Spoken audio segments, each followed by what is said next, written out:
Just don't mention the 49ers on Comic Book Canon!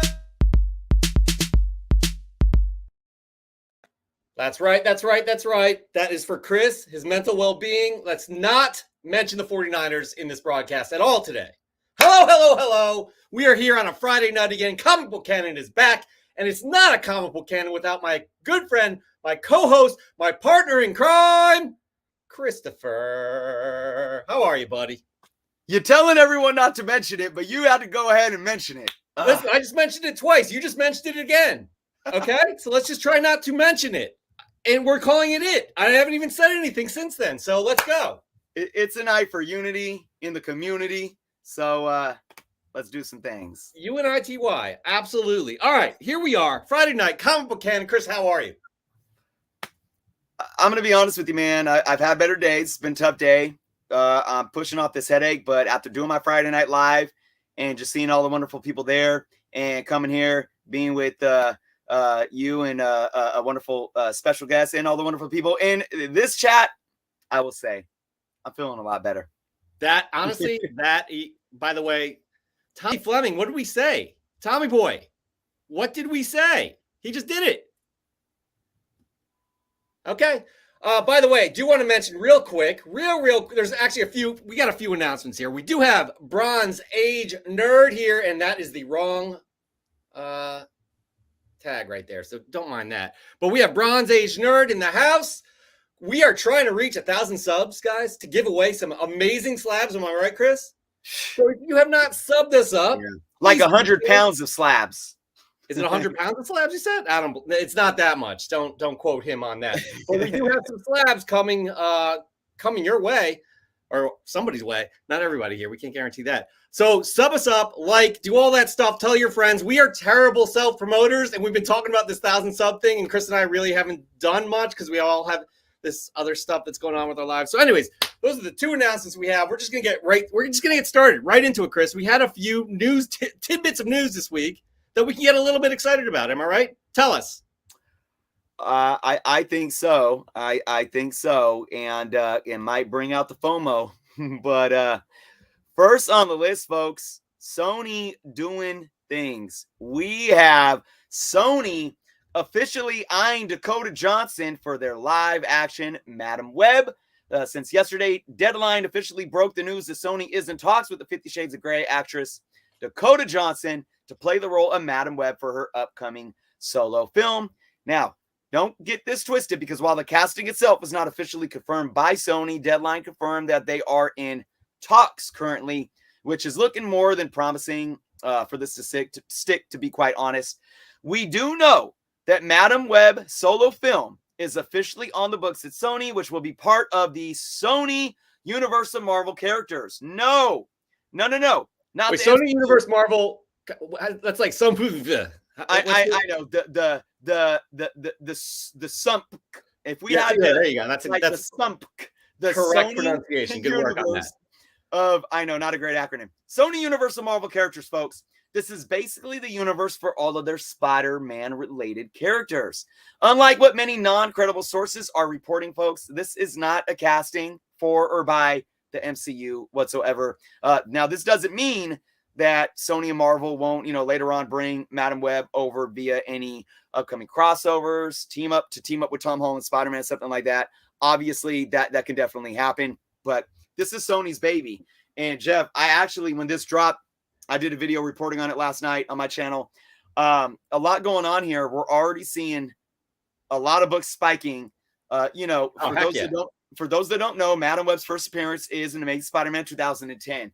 Now, why I think this is absolutely an essential book, no matter what, and no matter what they do with the film, we need to look deeper, folks, because Dakota Johnson is a 32-year-old woman, while the original Madam Web here was a very old lady, to be quite honest. And for those that don't know, there is another Madam Web that actually fits the description of Dakota Johnson. And who may that be? None other than Julia Carpenter, the second Spider-Woman, who becomes Madam Web in Amazing Spider-Man 637. And that book right now is already catching fire. I'd be very careful about buying that and speculating it on right now. There are some other books that I talked about in my video last night as well, too. You can look at just for Julia Carpenter spec. Marvel Superheroes Secret Wars #6 is her first cameo. Issue #7 is her first full. Of course, she is Spider-Woman then, but still, it is the individual. The thing is, folks, we don't know exactly what they're doing. So don't get carried away with the FOMO. But I absolutely, and Jeff, what do you think? I absolutely see Sony taking the Julia Carpenter route, but I also think that they can incorporate the original Madam Web in the film as well, because it's like, this is, you know, the whole mythos of the web of life in the spider totem, and there's so much there. And people say, oh, how are they going to do that without Spider-Man? Well, I agree when it comes to like Venom. Shouldn't have never been done with Spider-Man. But bringing Madam Web into a solo film and bringing the mythos around the spider-powered people and that whole history, that can actually be done extremely well without Spider-Man. And then later on, bringing him into it to where he realizes that his calling and what he's connected to is much deeper than he even knows. Yeah, and going even further here, like after the success of No Way Home, Sony has to realize how beneficial it is to be working even closer with Marvel. And my hope is that everybody sees dollar signs in their eyes and have an understanding of what the fans want to see.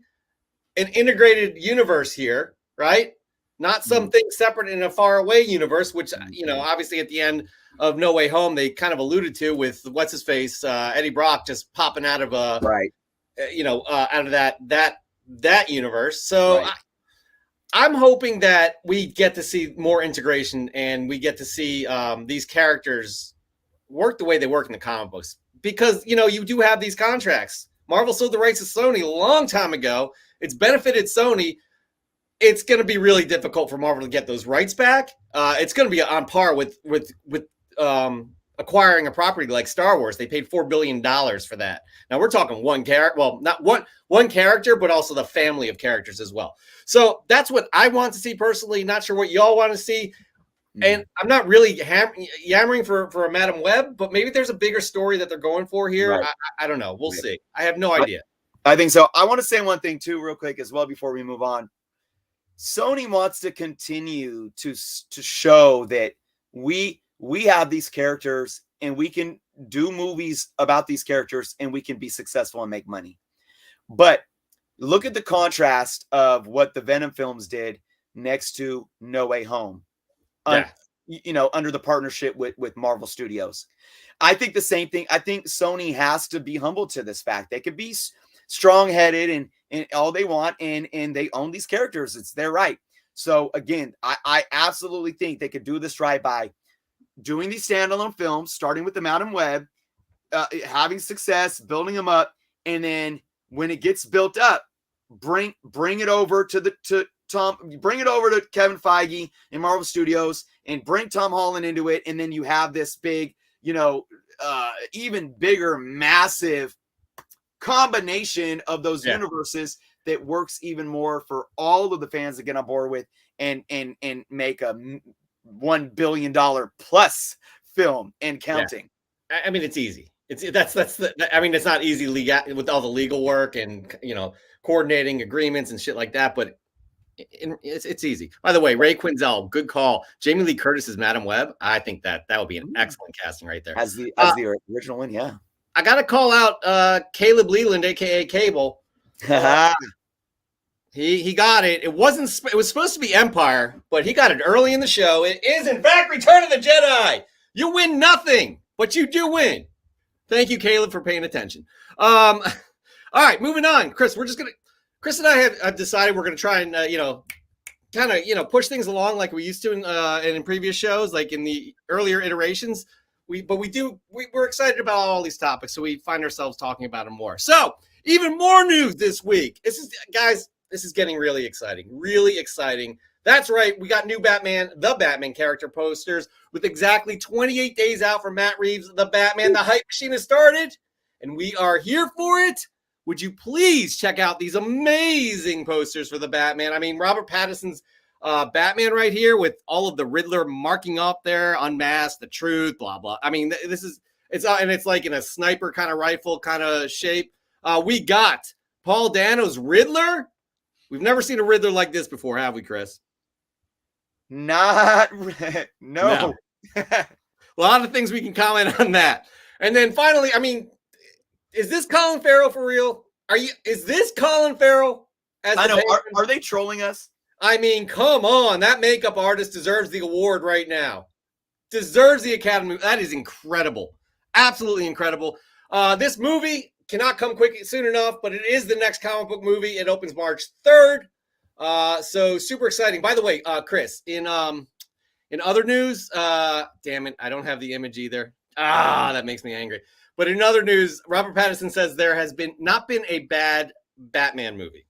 And to that, I would have brought up full screen, Batman and Robin. And then we would have had an awkward pause. And then we would have gotten back into it. But I forgot to put that image up. So I just walked you through that whole thing. So I hope you enjoy it that way. All right, moving on. We also, Chris, have some images from Doctor Strange. That is right, Doctor Strange and the Multiverse of Madness on a site called Red Wolf. Red Wolf is a direct-to-consumer specialty brand that focuses on licensed pop culture-inspired apparel and accessories. Their website just uploaded some Doctor Strange merchandise, and it definitely raises my eyebrow a bit. Look, we all know about America Chavez, Baron Mordo returning, and Scarlet Witch. But there's some interesting things here that have been released, have been leaked. But I'm liking what I'm seeing so far. We have, to start off first, we got this is an established character in the MCU. In the Marvel Universe, making their MCU debut. It's Rintrah, who's got a long history with Doctor Strange in the comic books, and he debuted in Doctor Strange number 80 in 1986. So it's nice to see that they're kind of expanding outside of the within the realm of the Doctor Strange kind of sphere within the Marvel Universe. They're expanding that, bringing it to the MCU. We love seeing that stuff. Now, this is an interesting one here, guys. This looks to be the Scarlet Witch, but on the site, they call her the Red Scarlet. So, isn't the Red Scarlet a bit redundant? Isn't it like kind of saying like red? Yeah. Correct me if I'm wrong. But could this be a variant of Scarlet Witch? I mean, if they're calling her the Red Scarlet, I'm sure it is. So, well, are they using Scarlet as a noun or an adjective? It just says Red Scarlet, Chris. I don't have a context of a whole sentence. What do you want from me? How can I mean, come on. I'm sorry for yelling at you. You do not deserve that. You don't deserve that at all. You're still getting over that loss. I'm not giving you shit. Honestly, man, I am not. Wow. Even though the Eagles won the Super Bowl most recently, other than the team that's in the Bay Area. I'm not giving you shit, though. Anyways, Doctor Strange. Doctor Strange. Speaking of variants, it's very clear we're going to get 3 versions of Doctor Strange. The one we know of in the MCU proper, the one we were introduced to in What If, seemingly an evil version. But then there's this third version, other merch is calling Defender Strange. He has a ponytail, Chris. Could this hero could it be like could this be a hero towards the end of the story that's actually Doctor Strange becoming this kind of Defender Strange and he grows a ponytail? I don't know. Or could he be a variant? Here's another image of the 3 Doctor Stranges right there. Yeah. The ponytail dude at the bottom, he kind of looks badass. Okay. Let me ask you this. Go for it. Where's the ponytail tied? At the top of his head? I think it's a bottom. That's a good question. At the bottom. Yeah. Well, it's not you're talking man bun, maybe? Could he be Jedi Master Strange? Could this be the multiverse of entering the Star Wars universe as well? I mean, yeah, I don't want to see that. I'm sorry. I don't want to see that. Obviously, I'm just fishing. Yeah, nobody's catching on to that line either, by the way. Anyways, but time will tell who these Doctor Stranges are. Doctor Strange in the Multiverse of Madness debuts May 6th. That one, Chris, cannot come soon enough as well. Yeah. Super excited for that one. I gotta, Chris, there's something that you and I could definitely agree on. This comment here from Dale McNode. Go Cowboys. I mean, go Cowboys. How many playoffs have they won in 25 years? 2. Go Cowboys. Oh my God. You know, I'm a humble dude. At least I was rooting for your Eagles and my dude Nick when they won the Super Bowl. Nick Foles, I've been rooting for your team as well. I haven't said it. Anyways, by the way, let's just say hello to people. Mark Lineker, what's up? Tommy Fleming, aka Tommy Boy Collections. Preston Eskridge. Paul M. from New England. We know champion. You know what? You can't deny this. I hate to say it. Really hate to say it, but yeah. Ray Quinn, Zal Goonish, Lurker, Marvel, Goddess 418, Dale McNoud, the Cowboys fan, Bronze Age Nerd, coming up soon. Peter Thornton. Who else do we got? Comic Book Jackpot. I think that's AKA Toby 420. Comic Toby 420. Caleb, AKA K-Bull. Nerds Being Geeks. Batman and Robin isn't bad if you're on edibles, so I heard. So I heard, he says. Travis Tubbs, Sychotron. Is Bronze still here? He's definitely, we're going to be bringing him up next. We just got to say hi to some people. He is coming up, no doubt about that. Dan De La Torre says it best that Caleb definitely won the comic book canon no prize. We got to, Marvel has the rights to that. Who else? I think Saw Marshall 007. Take care of that baby. Is that it, Chris? Do we see anybody else that we have not given a shout out to? Mr. Tom Freak. Delta. Who else, Chris? Serge Henderson. Mm-hmm. Dave collects. Yeah. All right. You guys are killing it. Man, we got Mr. a lot of Tom. What's that? Mr. Tom Freak showed up. Mr. Tom Freak. Hello, sir. How are you? And Dave Garcia. I mean, okay, guys. We're going to move on here. We are going to move on to the next segment, and it's been a while having an official guest co-host. We had people filling in for the COVID times with Chris, and we appreciate them. Dan De La Torre is definitely one. He is an alumnus. He is a guest co-host. Chris Killian, not yet. We will get him on here as an official guest co-host, but this is the first guest co-host of 2022, Chris. And I'm super pumped. I'm super pumped. Yep. It's Bronze Age Nerd, but AKA Christopher, spelled with a K. I want to make that clear to everybody. Want to make that clear because I messed that up. That's right. And he's got one of the coolest logos of all time. Look at that. Established in 1982, 37. Best year ever. I love it, man. I absolutely love it. Everybody, please welcome Bronze Age Nerd, AKA Christopher with a K. Hey. What's up, everybody? Thank you so much for joining us. Thank you. Again, we're a little bit rusty with this. With this process of bringing on a guest co-host, as you know, you're not guaranteed to make it as a guest co-host. You got to pass our interview. It's a job interview, but if you do, fame and riches are coming your way. No doubt about that. Am I right, Chris? Awesome. I mean, look at us. We live in the lap of luxury. Oh yeah, this could be coming to you. Can't wait to dive into some coins like Scrooge McDuck. You know what? You have aspirations, and I admire that big time.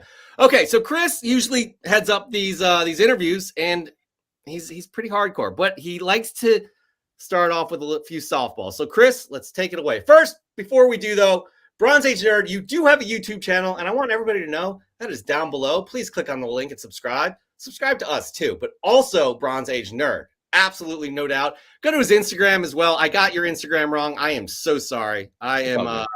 This is your Instagram, bronze_age_nerd. There's no excuse. I should be kicked off, actually. All right, Chris. Here we go. Let's make it snappy. Let's get this interview going. Let's see what you got, Bronze Age Nerd, aka Christopher with a K. All right. So, man, I'm gonna call you Bronze Age if you don't mind. That's all good. Yeah. For the show. I did. First off, love the name. I still remember the first video I ever watched on your channel. Do you remember what that video was? Oh yeah, man. That was a big moment on my channel. That would be the no phones allowed in the LCS. Yes, I love it. And Jeff, if you have not watched that video, you gotta go check it out. I think, I know he's still, I'm breaking the rules. See, Bronze Age, we usually play good cop, bad cop. Right now, I'm really kind of sucking up the good cop because I'm petitioning that we give him a varsity jacket just because of that amazing video that he made. No, that's completely separate. It's You No, won it's the not. spelling bee when you were like 12 years old and you're in the NFL. But it Those are matters. two separate things. You know what I mean? They're not associated with each other. But it was so great. It was amazing. Obviously, you being in the NFL is your video, and we're the spelling bee when you're 12. Let's just be honest with that. Oh no, definitely not. All right. Oh, fun fact: I came in second place in my 6th grade spelling bee. By the way. Ooh. All right, man. Bronze Age is here. We're gonna get into it. Let's just do this. Okay. So, we do know that you are, and for those that don't know, you are from the Pacific Northwest. Yep. You have lived in multiple areas of the Pacific Northwest. Is that correct? Correct. Yeah. What are some of the kind of the few places that you kind of you know call home? My hometown's Longview, Washington. Not a very popular town, but they're famous for their squirrel bridges. You know, that's a thing. Squirrel. Awesome. Yeah. And then I spent a lot of time in kind of Seattle area. I've been in Portland. I've been in Idaho. All over the Tri-Cities is kind of an area in Eastern Washington I spent a lot of time in. But spent about 10 years in the Portland, Vancouver metro area. So a lot of time down there. And then now I'm back up in Washington, kind of in between Portland and Seattle, kind of on the middle of nowhere on the west side. Mm-hmm. Awesome. Okay, there's my first question, Jeff. I didn't write this down, but because I was supposed to go to Seattle last year, that didn't happen because of COVID. And we were thinking about moving up towards either the Vancouver area or the Seattle area. My first question, I'm cheating, Jeff. Seattle area, Vancouver area. I would say Vancouver area because you're so freaking close to Portland and there's so much to do there. If you go to Seattle, man, you're going to live in your car trying to get around. It takes forever to get anywhere. Good to know. Good to know. Just a few hours away. You can go visit whenever you want. So right. Portland's a good town too, by the way. I love Portland. They got great donuts there, by the way. Hell yeah. It's true. Awesome. Okay, here's a comic book question related to the Pacific Northwest. Now, usually, most of the other questions are comparatives, you know, and you got to answer them correctly. But this one is testing your knowledge. Oh, boy. Ready for it? Maybe. All right. Here it is. Where in the Pacific Northwest did Peter Parker move to after MJ got pregnant? Ooh. That's I'm going to guess Spokane. Good guess, but incorrect. He moved to Portland. Oh, okay, cool. He moved to Portland. This is canon. This really happened. It was in a very obscure mini-series. I believe it was called The Lost Years. And don't take that as 100%. I have them in a box if you want me to grab them. No, we don't have time. Very... I'm about to kick him off. Should we? It was fun. Let's you know what? This is a tough one. This was a tough one. Let's go easy on him with this one because I'm telling you, most people never know this even existed, but it happened in the late 90s. Marvel was doing whatever the hell they wanted, and Peter Parker and Spider-Man were hanging out in Portland. So that's all I got. Let's give him this one, though. It's okay. I think probably 95% of collectors might not even know that. But let's move on. All right, this is a fun one. I really like this one. I don't drink coffee, but I've worked in coffee for many, many years of my life. Many years slaving away. I got to ask, Starbucks or Peet's coffee? I have to pick one? You got to pick one. Well, you know what? Let me just say this. There can be a trick answer to this, but if you don't pick one and you don't know what makes the answer a trick answer, then I'm going to be disappointed. Well, I mean, okay. So my truest of true answers would be neither. That's fair. Honestly, that shows good. Okay, that's fair. I like that. For the actual, just for the coffee, like if I'm gonna buy like the coffee grounds, make them at home in my French press or whatever, pizza's a little bit better, but I really don't like either coffee. Okay, you do drink coffee. Honestly, I respect that. I respect that. I respect that. The next one. Yep. You talking about the next question? Yeah, man. Oh yeah, this could be a make or break. This is definitely a make or break. Like, this come could be on, a make or break. I'm on thin ice. I get it. All right. All right. No, that was a good one. Okay. Look, I don't even drink coffee, so it's all good. And I don't work for any of them anymore, so it's all good. All right, here we go. We're getting into movies. Both of these movies were filmed in the Pacific Northwest, Astoria, Oregon, to be exact. Free Willy or The Goonies? The Goonies. Oh, thank God. Yeah. Oh, I 100%. didn't know, Chris. I did not know where that was going to go, but I'm very glad. I was hopeful and confident, but you never know. But Woo, he's doing all right. By the way, fantastic fun town to visit, and there's some really cool antique stores. Excellent to go comic book shopping in. Ooh. Oh, nice, excellent, good to know. Good to know. Yes, now, Chris, yes. can you feel the pressure's starting to mount, right? You're starting to feel that pressure here. It is. Well, so we had a tough one. I think this next one is not so tough, but we're gonna get into some heavy hitters here. But here we go. Some greats from the Pacific Northwest. We're getting into some music here. Alice in Chains or Soundgarden? Alice in Chains. All right. That's yes. Yeah. I know, Jeff, you're a Soundgarden fan too, right? I like Alice in Chains better. I saw Soundgarden. Chris Cornell's, God rest his soul. What a talent. I Alice in Chains over Soundgarden for me as well. I think we have a unanimous vote there on that one. So, yeah. All right. Ooh, feeling good. Okay. All right. Now, this one, I don't know, Jeff. You think he's going to make it past this one?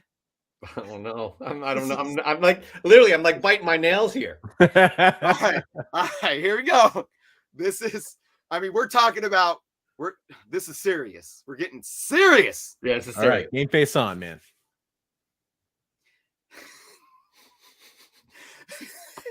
Oh my God. Spit it out. Spit it out. I can't do it. Sir Mix-a-Lot or Kenny G? Oh my God. You have to choose one. Anybody in the chat right now, anybody watching that knows me, knows who I'm going to pick, without a doubt, the obvious answer. It's not even close. Kenny G. No, I'm just kidding. It's I like big butts. Sir Mix-a-Lot, man. Oh my God. I almost kicked you off. I almost kicked you off. Don't mess around with this, man. Oh, man. Oh, it's God. so funny. It's so funny. I need some water here. This next one, there's a very clear answer for me, and you better get it right. All right. Okay. I think I'm not. This may cause a riff here. All right, we're sticking with music. Okay. Nirvana or Pearl Jam? Oh, Nirvana. All right. It was nice having Christopher here. Great guy. Does not have what it takes to be a guest co-host on Comic Book Canon. Pearl Jam was one of the greatest bands of all time. Nirvana has left its mark, but Pearl Jam, come on. I was going to wear my sweatshirt for that question, and I forgot, and I hate myself for it. So, Chris, we got to move on now. This is 2022. I knew this was coming. I know. Coming. He did it to himself. He knew the right answer, and he spit in our faces. Man, I don't know. I'm again. This is not you, Jeff. I'm right down the road with this one. Listen, man. I'm innocent. It's a shame that the show is 50-50 because I think you'd go Nirvana too. All right, fine. We'll bring him back on, Chris. All right. Christopher, just be more careful, please. I'll just tell you, I've never had to explain to somebody who Nirvana was. Okay. I've had to explain to some millennials who Pearl Jam was. Just saying. I don't believe that's not even true. Calm down, guys. Do we need to get into some mediation here? It's possible. Now, the truth of the matter is they're both revolutionary bands that changed music. It's just comes down to who has a better sound. That's a fact. Yeah, and it's all preference. We understand that. But you know what? It's our show. We do what we want here. That's right. Apparently, that's Pearl Jam. All right. I know I've been playing good cop, but I don't know if with this one, I don't know. I don't know if I can hold my tongue if it goes a certain way. Are you a sports fan at all? I am. Okay. Okay. All right. Baseball, football. What's your favorite sport? Football. Football. Okay. You into baseball at all still too? Not it was when I was a kid, man. I don't have the time for it anymore. It's so long. Well, this question will probably fall under that. I think this will Okay. work, Chris. Yep. Okay, here we go. Here we go. Seattle Mariners. I was never a Seattle Mariner fan as a team, but they've had some amazing players over the years. So, Ken Griffey Jr. or Edgar Martinez? Excuse me. I ruined that up. Cut. Edit. Ken Griffey Jr. the kid or the greatest DH of all time, Edgar Martinez? Well, I'll tell you, here's two little fun facts about each guy. I used to go to a ton of Mariners games. My dad would get tickets. I was an Oakland Athletics fan. Interesting. I was a Mark McGwire fan. But so we go to all the A's games, basically. But still, it was a lot of love around Ken Griffey Jr., a lot of love around Edgar Martinez. I'll tell you, one of the most fun things in the Kingdom back when it was a thing was chanting Edgar when he was up at bat. We all chanted that. It was real fun. Even though I was an A's fan, I'd still chant it. But Ken Griffey Jr. also has the coolest rookie card of all time. That Upper Deck rookie card. Whew, man, that's awesome. And I was a big baseball card collector back in that time. A lot of us were in the junk wax era. I'm going to give the edge to Ken Griffey Jr. just because of that factor alone. Woo! I'm going to have a heart attack. Yeah, I have my finger on the trigger. Christopher. Look, I'm a giant. I'm a baseball fan, but I'm a Giants fan. Obviously, Barry Bonds and Willie are up there for me too. But growing up, like Griffey was that dude to me, and Griffey, if he didn't get injured, like he would be the only one that would be close to Hank Aaron and Barry in terms of home runs, without a doubt. In my humble opinion, I honestly think he could have hit. Well, I think Bonds, if he didn't get blackballed, would have hit 800. But I think Griffey could have hit close to 800 too. Yeah, 100%. They're all just greats, man. I kind of hope that in the future we look back on that era with maybe more rose-tinted glasses, if that's the right way to put it. Just because I think it was a fun era in baseball too, if you kind of take out the controversy. Definitely. All right. I'm breathing a little again. Okay, so now we got. This is a safe question, unless Jeff has something I don't know. He's just there's no safe questions here. Yeah, I don't know. Interview. Like honestly, they all have weight. Some you feel the stress more than others. All right. Right. This is the second to last question, and there is a right answer. Yeah. Right. Well, I thought this would be fun because you did live in Portland. For those that don't know, Portland did have a minor league baseball team, and for the last I don't know however many years. They have not had minor league baseball, and they've used the stadium for soccer. So my question to you is: are you more of a fan, or would you take one over the other, Major League Soccer or minor league baseball?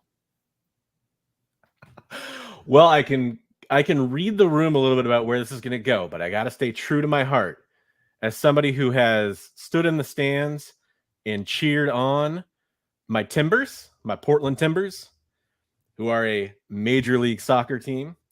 I would take Major League Soccer over minor league any day of the week. Major League Baseball, different story. I'd probably go baseball, but when you're talking major to minor, Major League Soccer is pretty fun to watch, especially in that stadium.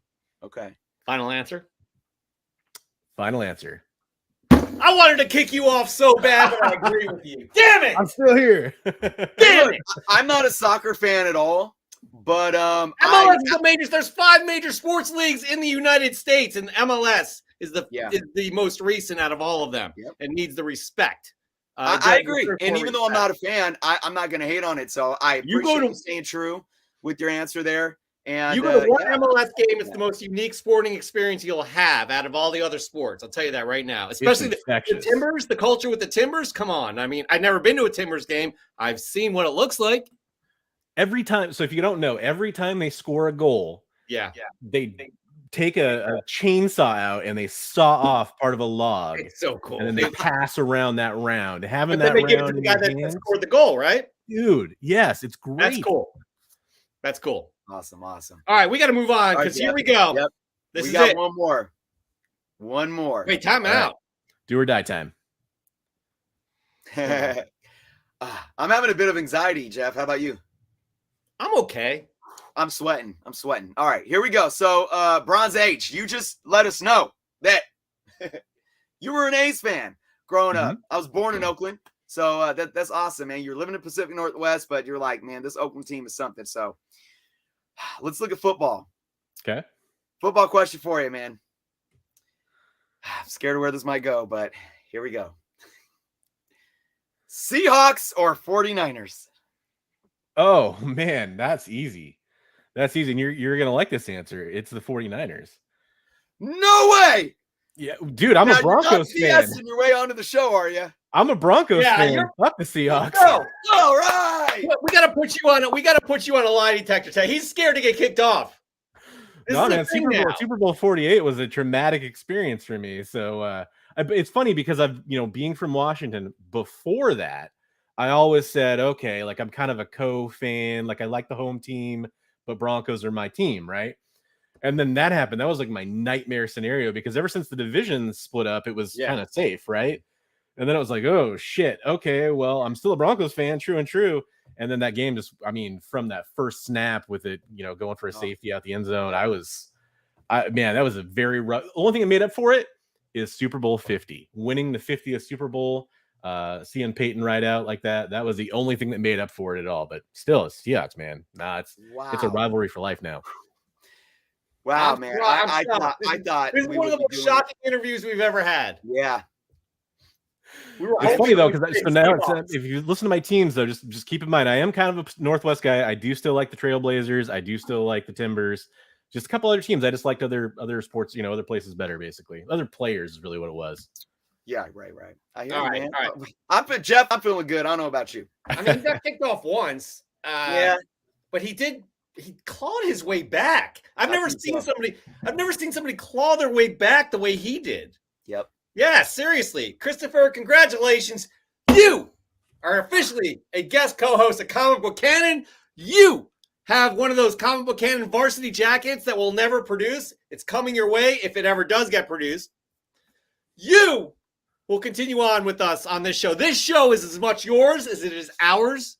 So please jump in when you need to. Say your opinion. Speak freely. You probably won't get kicked off again. Nice. Unless you say something really stupid. So that being said, Chris, I want to make mention one thing. I'll tell you what. It sounds like there are more people here to see you than Chris and I love that, by the way, because there are tons of people giving you props in the chat. But if you do not follow Bronze Age Nerd, link is down below. Hit up his Instagram. It is bronze_age_nerd. That will not be the last time you see it during the show. But moving on, guys. Moving on, we have a very important segment we do each and every week. Chris, please let Christopher with a K know what it is. Well, Christopher with a K, a.k.a. Bronze Age 82. Sorry. Respect. We are fresh from the comic shop. Fly from the pressing salon. That's right. We ask you all each and every week to submit your fresh gets.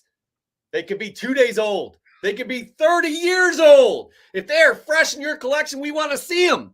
We ask you to take a picture, post it on Instagram, and send it our way using a hashtag. Chris, what's the hashtag? FFTCS. You got that right. And tag at Comic Book Canon just to make sure, but it's really important you use that hashtag. We won't see it if you don't. We get a ton of submissions. We give away good prizes. We owe 2 people good prizes right now. But your responsibility, Christopher, with a K, is you will be picking a semifinalist.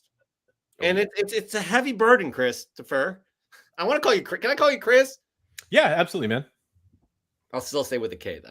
You might get confused who you're talking to, though. Exactly. That's why we call him Chris. Bronze Age. Just call him Tris and call me Christopher. That's the way it's spelled, so that works out. There you go. Fine. You guys are not far from me, but I think I'll go with that. All right. Here we go.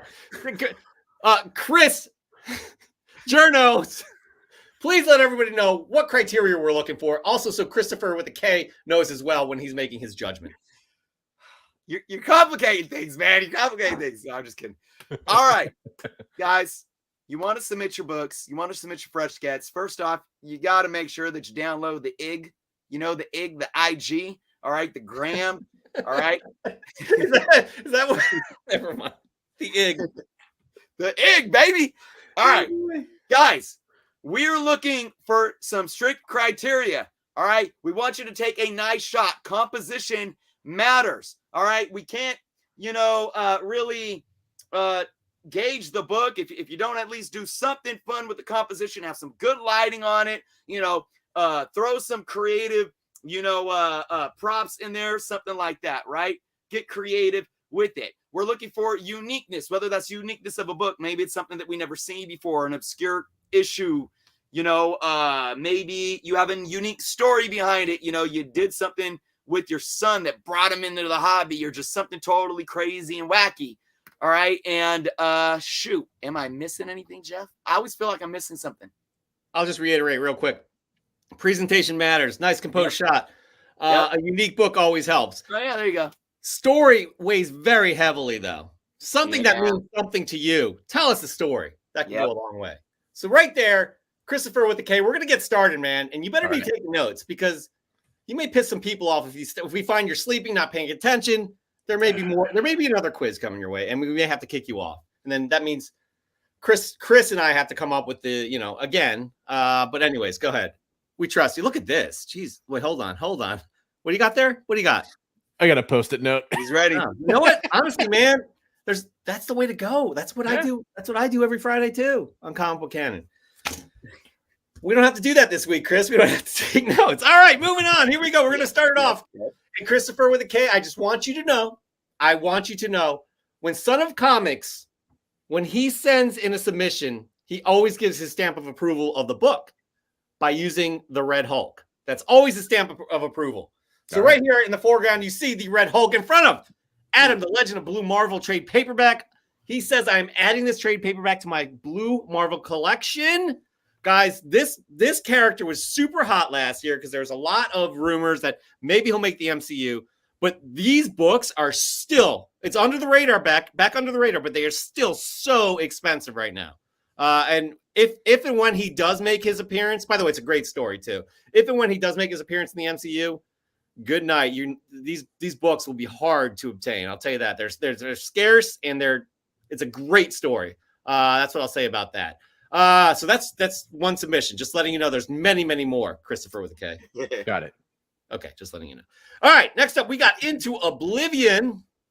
Gunslinger Spawn number 4, origin and reintroduction of Clown and the Violator as two separate personas. I love that cover too, by the way. Yep. Excellent cover. He is Into Oblivion, I do believe, has won before. Just giving you a heads up. Excuse me, guys, I just burped. Next up, we have Sicilian Comics. This guy has won as well, but he always brings the goods. Strange Tales number 102, part of his Grail run. It's the first appearance of the Wizard. That's a nice book. I know you appreciate that one, Christopher with a K. Absolutely. Oh, yeah. I can call you Ban too. I like that. Bronze Age nerd, Ban. Yeah, that's a pretty popular nickname.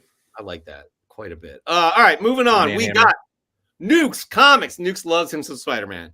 I recently picked up this copy of The Amazing Spider-Man 20.1 from October 2015 from Zeus Comics. It has the Bradshaw variant cover. I skipped this volume in the mid-2000s, but I'm really enjoying catching up. The artwork is solid, and the story is mad decent. I don't know if mad decent is really good or if it's just like, hey, it's really okay. You know what I mean? Like, yeah, it's like really, really, really decent, but not yet really that good. Yeah, I'm sure he means it was really good. Yeah. So anyways, Nukes, appreciate the submission as well. E. Marvell, always sending us the goods right here, man. Look at this. As he says, I love this take on serial variants, just like season 1 of Batman and the Adventures Continue, which I have all graded at a 9.8 from the ladies and gents at CGC Comics. Thanks so much. Now, with all the hype from Donny Cates and Ryan Stegman run on Venom, everyone seems to have forgotten about the Absolute Carnage run that was also by Donny Cates. This issue number 1 should be held in a much higher regard in the overall run on Venom with the introduction of Null.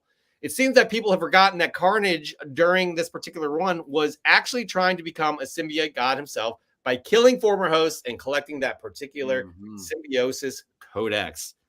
Good stuff from E. Marvell. Good stuff indeed. Siri, I'm not talking to you. Now is the time Christopher with the K, where you share one of your fresh gets. Cool. Only one at a time, man. Right. Follow the rules, please. All right. So I made a little pickup on the Whatnot from Battleground Comics on Whatnot. Yeah. And that is Avengers 232 in a newsstand. Well done. Yeah. And I got that for a great deal. I really dig this one. I think it's a good book to hold on to for right now. And I just, this is kind of the era where I love a lot of these covers. So yeah, that's just a classic cover right there. Absolutely. 100%. What year was that? This was 83. Yeah. So I was 1 year old. Yeah. Oh, and you got it. I just sold one of those on Whatnot. Is it? No, I don't. Okay. I don't think so. All right, just making sure. Seriously, Christopher the K. My copy wasn't that clean.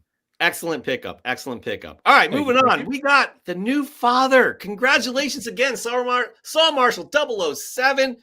Just received my Whatnot. By the way, his Whatnot live sale. My first Whatnot live sale purchase from West Coast Avengers. By the way, somebody said that we should get West Coast Avengers on this show. I can't remember who it was.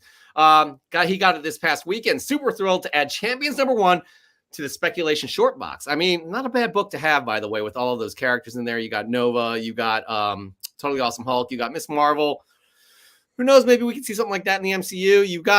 Nova's coming, and I do believe Feige said Sam Alexander and Richard Rider will be Novas in the MCU. You definitely got Marvel, Miss Marvel coming. Amadeus Cho's mother, I think, was already in the MCU. Correct me if I'm wrong. Was Age of Ultron? I'm not sure. Anyways, moving on, though. Those are just some fun facts, free of charge, guys. Marvel, man, 616 Comics. He won last month. We owe you an amazing prize. What do you got? The Modern Goat book, Ultimate Fallout 4 with the Miles Morales Funko Pop. Listen, I love that pop. That pop is so dope. Oh my God. With the hoodie, man, we're all hoodie fans here. That is absolutely outstanding.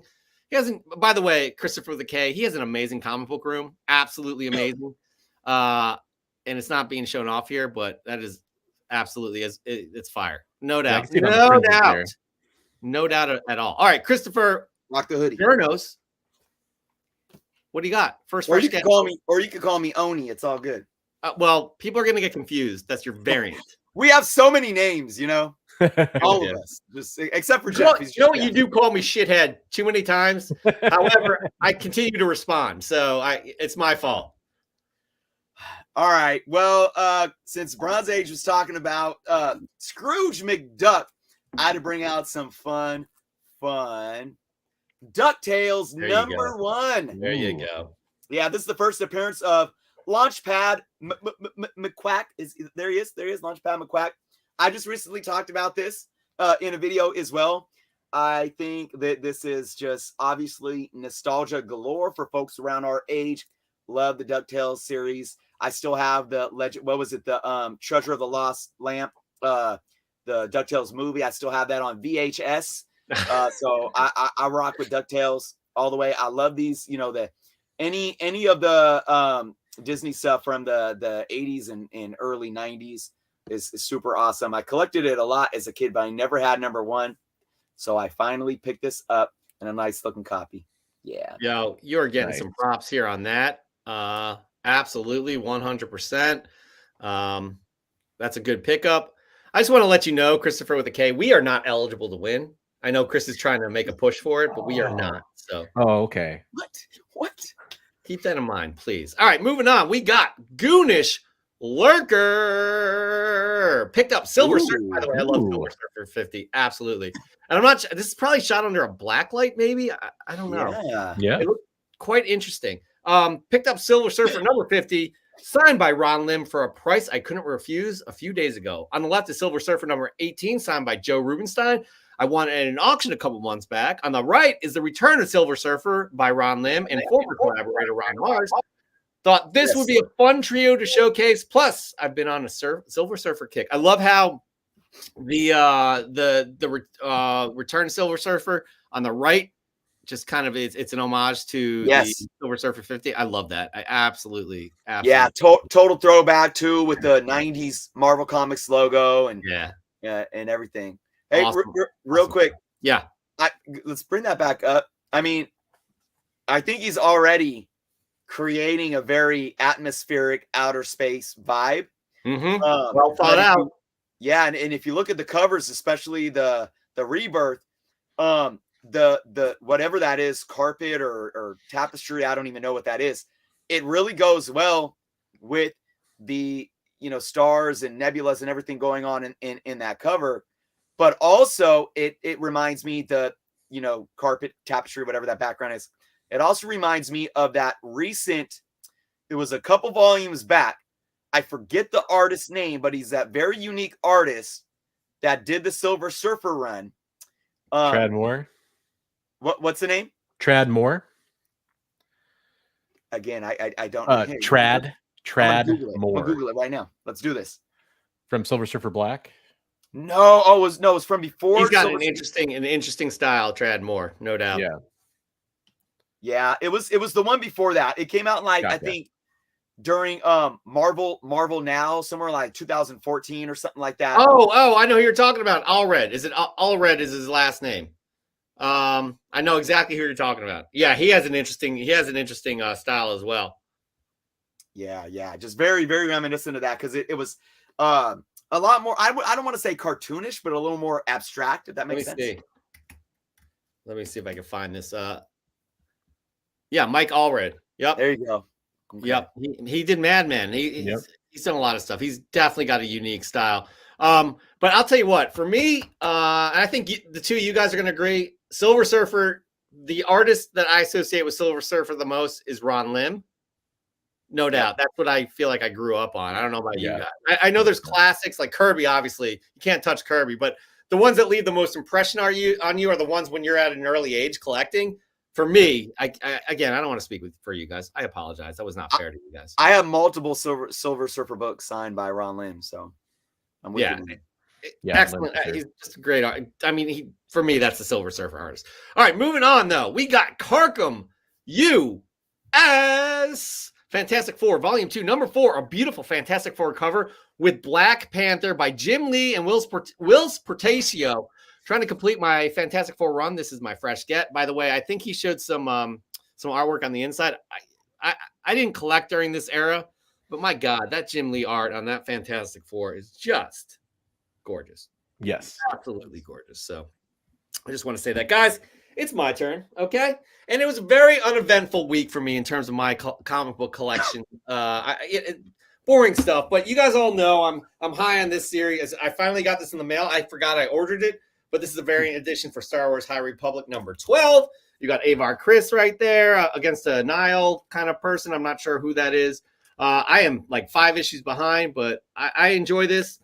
Get on this run, people. Yeah.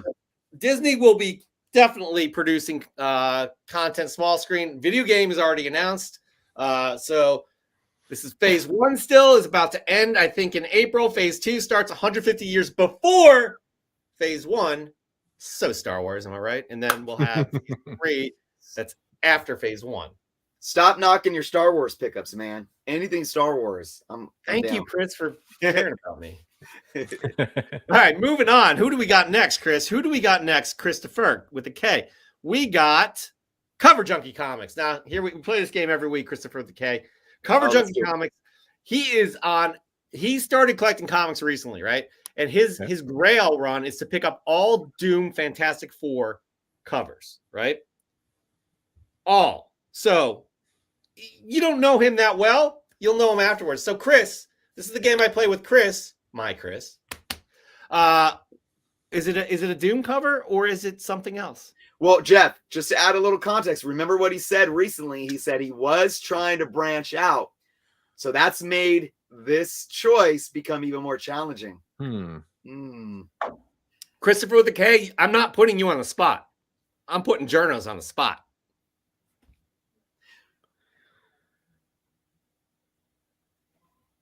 You want me to answer that? Your journos, am I right? I thought you were giving me the week off, man.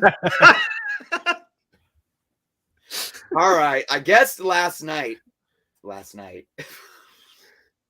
I guess last show, I wasn't doing comic book canon last night. I don't think. Maybe I was dreaming about it. We were doing, yeah, we could. Last show I got it right. I said he's branching out. He's not doing Doom. Yeah. We tried to look because I had missed the last couple of comic book canons because I was out with COVID. I'm gonna say this is what I'm thinking, Jeff.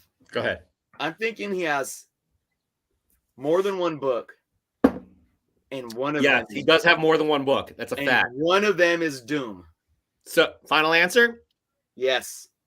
Saul Marshall 007, new father. He says Doom as well. Anybody else? I'm not going to wait for all these people to do it. Christopher with the K, I'll just give you, an opportunity if you want. Is it a Doom cover? Is it not? Dark horse guess here. It's the Doom Uncanny X-Men cover from like 167 or something like that. That's my guess. Guys, you are branching out completely wrong. Sorry, guys. I don't know what to say. But it Cover Junkie Comics, he says, fresh from the comic shop with something that's killing children 1 through 5 with covers from artist David Mack. I was new to the game when the series started. I had no knowledge of the FOC and still don't have a pull list. I've had severe FOMO around the entire series, but I was able to abstain from buying back issues on the secondary market. I was so happy to find this at my local comic shop for a reasonable price. Not only is the art absolutely fire, but I was going to have to settle for the trade volumes. Now I can begin the hunt for the rest of the series. I also got some Bang and Doom books this week. I'll save them for next week. See, I knew it. No, you didn't know it because you didn't put them in a picture. Sorry. Christopher with the K, it is your turn. Your second fresh get of the week. Okay, so my favorite character of all time is an X-Men, and that X-Men is Cyclops. So I've kind of made it a mission to kind of go after Cyclops heavy issues and covers too. So one of the ones I've been eyeing for a while, and then I finally picked it up from my buddy Rebel Base Outpost over on IG, or the IG as we like to call it around here. Yeah, and that is Amazing Spider-Man. Up on that one, by the way. What's that? I'm glad you picked up on the IG because I'm down with the lingo. This is a variant for Amazing Spider-Man 661, and it is a fantastic landscape style cover. Nice. Love it, man. That he's Couldn't got resist that. That is outstanding. Can you bring that up again, by the way? Yeah, absolutely. Dude, I love how in the middle it's got the X Factor, and then to the right of that it's got the animated series, and then that's not really his latest incarnation. I don't know what. No, it's more of the Astonishing X-Men era kind of. Yep. That's awesome, man. That is absolutely fantastic. And then obviously the Byrne, and then the Kirby before that. Yeah. That's so cool. That's a great cover, man. It's great. It's just a fantastic cover. I'm so happy to have it. You would win. Too bad you're not eligible. Moving on. Who do we got next? We got Comic Demon. Comic Demon always delivers a bunch of books, and it's really hard to pick which ones from his pile. So we're just going to do it. I don't know. I went with this because this is the hot book of the week, by the way. Nice. As he says, Comic Book Wednesdays was a good day to hit up the shop before going into the studio. So many covers, so little time.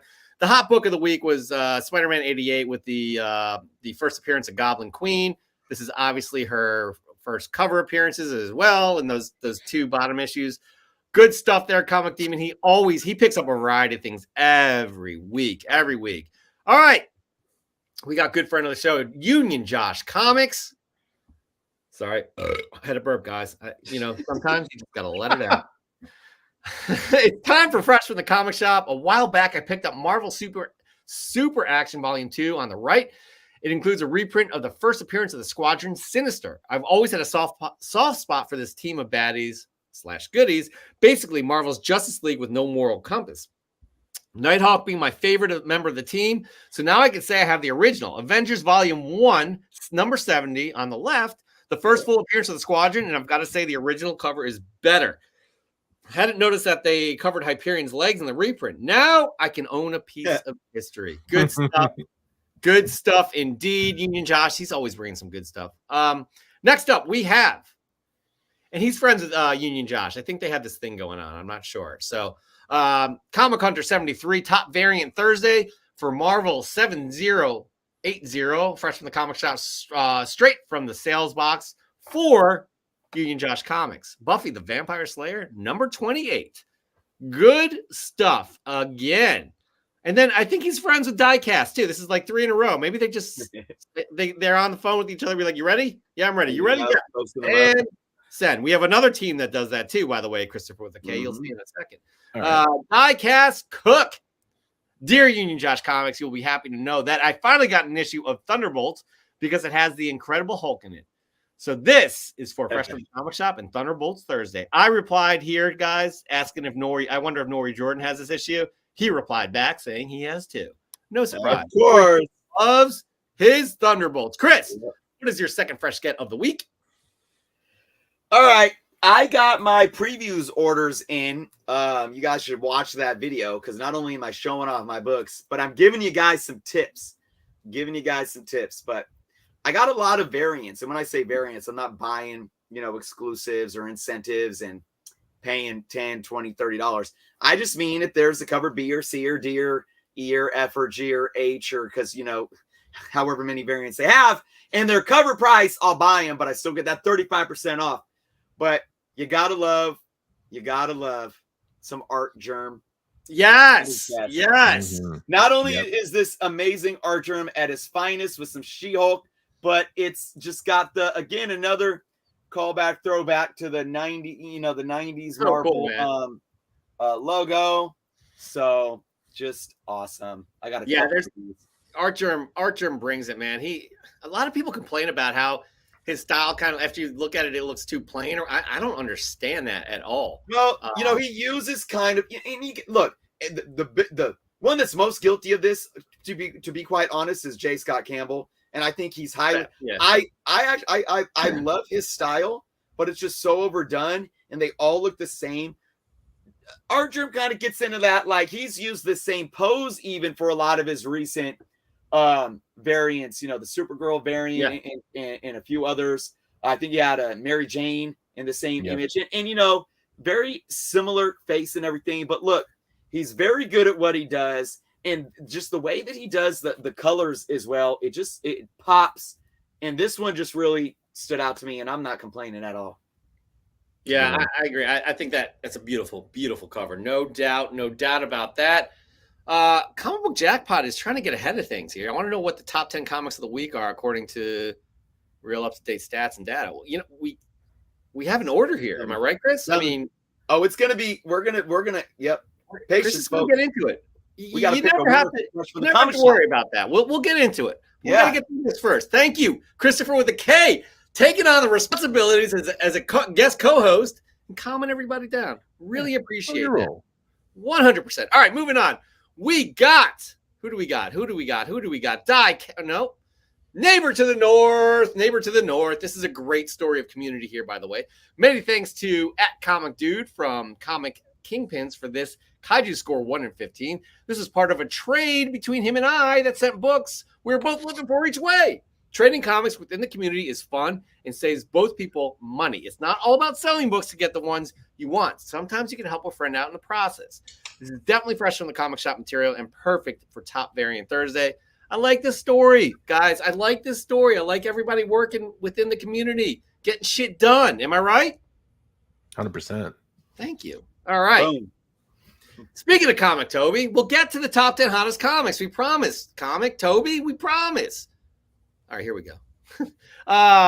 Fresh from the comic shop, just here, posting my copy of Superman 199 before it goes in the vault.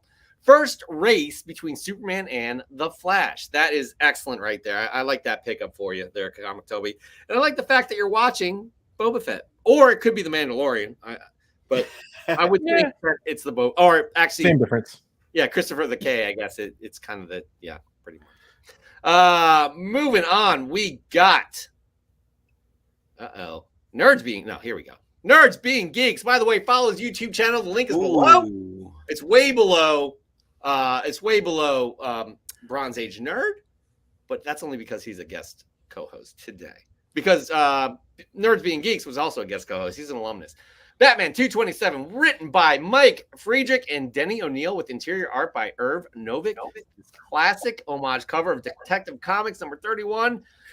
Done by none other than Neil Adams. A great pickup from my local comic shop, Rad Raptor Comics. Low grade is better than no grade. I think that's honestly, I'm going to say it. That's Nerds Being Geeks. I think he came up with that. Correct me if I'm wrong, but I think you came up with that. All right, guys, my second fresh get of the week. Here we go. What do I got? I don't remember. Oh, yes. This is another one that came in the mail that I forgot I ordered. Don't you love forgetting and then getting it? Yeah, it's like, what? I love this cover. I'm loving this series. It's Moon Knight number 6. It's the Villain's Reign variant. Look at this. This is beautiful. I don't know if that's Raza or what, but it is a gorgeous cover. He's obviously got the gauntlet on his hand there. But that is just an outstanding cover. Am I right? Yeah. And that's cover A? No, this is a variant. This is the okay. I haven't seen that one before. Yeah, it's beautiful. Yeah, I was like, oh, I forgot I ordered this. Cool. All right. I'm excited about my last one just because I like reading this series. Oh, well, actually, I like the Moon Knight series as well, but I really like this last one. I got that one today, to be honest with you. All right, moving on. We got the biggest Thunderbolts fan I know, and Chris knows, and Christopher with a K. If you know him, you would know. But that's Nori Jordan. Oh, yeah. This is a good week of new books. A lot of fun stuff arrived, and only so much room to take a pick. I may have a reputation for posting Thunderbolts books, but I would have never started reading them if it wasn't for Daredevil and my favorite character, Bullseye. That is why I love the new Devil's Reign series. I got very lucky on a Whatnot auction and got some variant covers, including the number 1 in 200 Peach Mocha Virgin cover. I also scored a second copy of Bullseye's second appearance and some other great books. Take care, everyone. The guy, he picks up a lot of great books each and every week. Nori Jordan, we really appreciate you sending those in. All right. Christopher with a K. Here's the deal. We have a comic book couple that participate in Fresh from the Comic Shop. Oh, cool. And they have each been winners on separate months. Oh. Very creative couple. A lot of fun. We actually had them. They're alumnus too. They're in here. Tommy's here. I'm sure April. I don't know if April's watching on a separate device or if they're next to each other, but they're probably doing fireball shots. No doubt about that. All right. First, we got April X Visions. I've been reading into Secret Wars lately, so I was excited to get this slab for my birthday. Happy birthday, April! It's the first appearance of Boom Boom, aka Tabitha Smith. Purple everything to match my birthstone. Boom Boom is such a great 80s character. And I actually didn't know that her first appearance was in Secret Wars 2, but that is fantastic right there. And then Christopher with a K, they literally probably stand right next to each other. You ready to send your Fresh from the Comic Shop? I'm ready. You ready? Yeah, I'm ready. Let's send it. Boom. They send it. Boom. Because we got Tommy Boy collection right after that. Purple label with my purple wheels for April X Vision's Wagon. Fantastic Four number 52, first appearance of the Black Panther, all for April X Vision's B-Day today. So we kept that purple theme.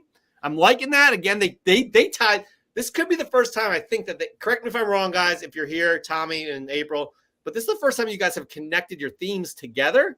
And I'm here for it. I would love to see more of that, guys. I would absolutely love to see more of that. All right. That's cool. I want to see more of Bronze Age Nerd, a.k.a. Christopher with a K. Your third and last fresh get of the week. What do you got? All right. So if you remembered from my last little submission here, my last entry, big Cyclops fan. So I had the fortune of getting a book back from CGC, which was, as we all know, is a rare event.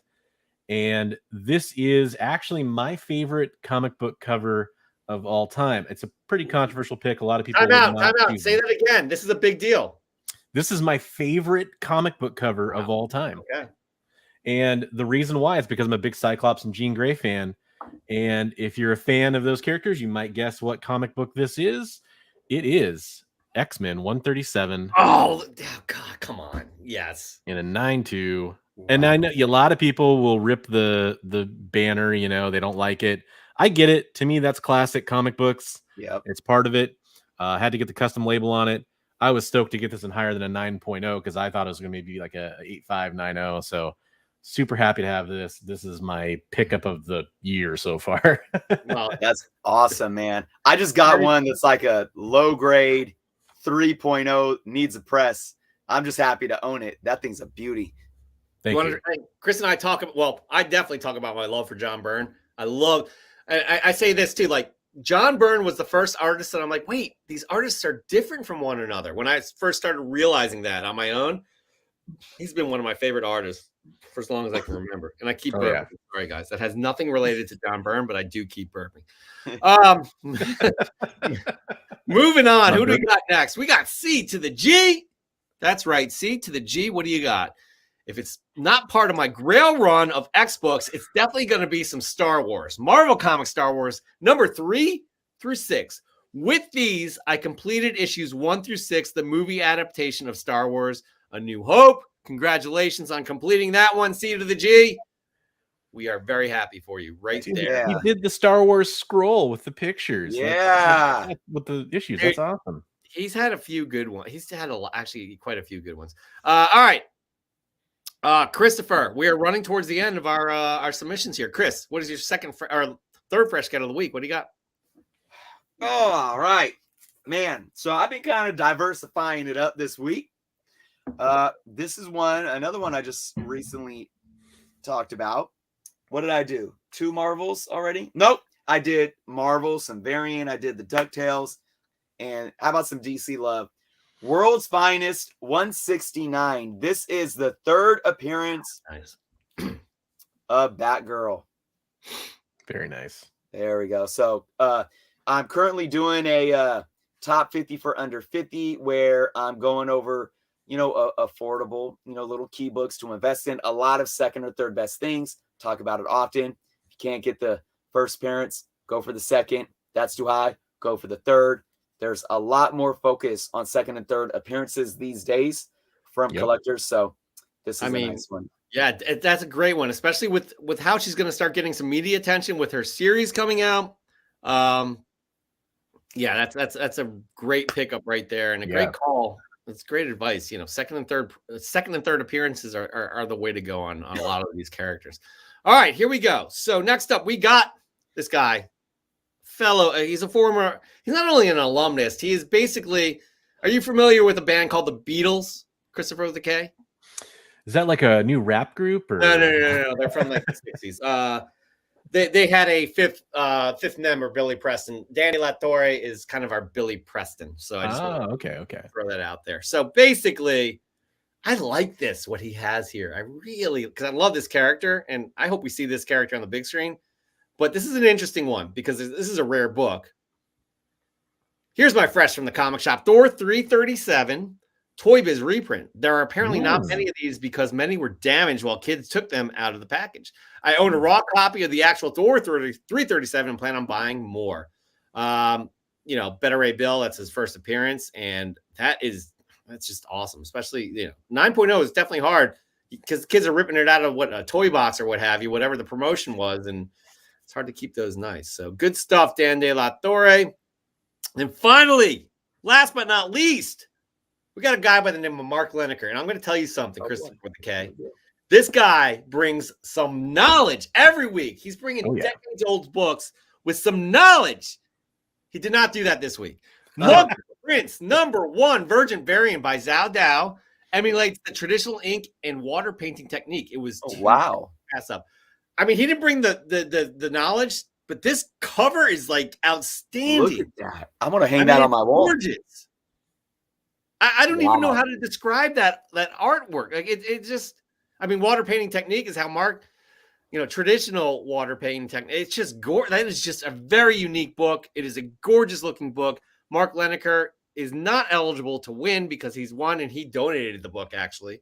But that right there is our final submission. Now, what we like to do here is take a little time for you to kind of figure out while I show my last book of the week, Christopher with a K. So I'm going to get to it right now. This is my last fresh get of the week. I'm loving this series, guys. I love Gary Frank, the artist Gary Frank. And I wasn't a huge Jeff Johns fan, but I love this series.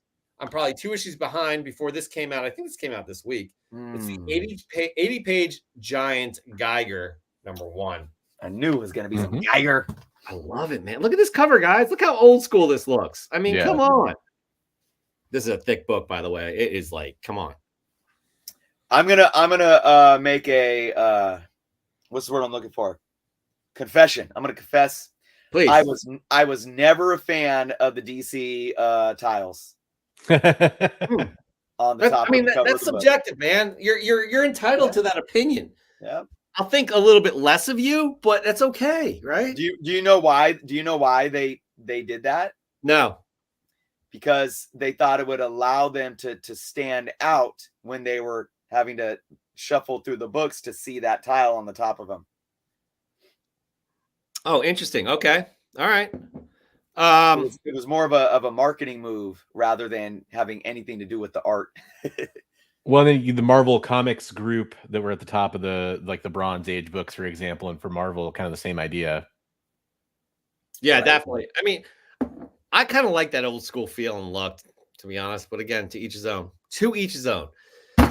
We're not here to talk about that. We're not here to talk about comic books and their marketing ploys or anything like that. We are here to pick a semifinalist, and it is up to you, good sir, Christopher with a K, to let us know. Now, if you have like three, did it again, guys. I burped. If you have like three that you're thinking of, we can show those, and then you can come to some sort of a decision. But before we get to that, I always got to answer this question whenever I see it.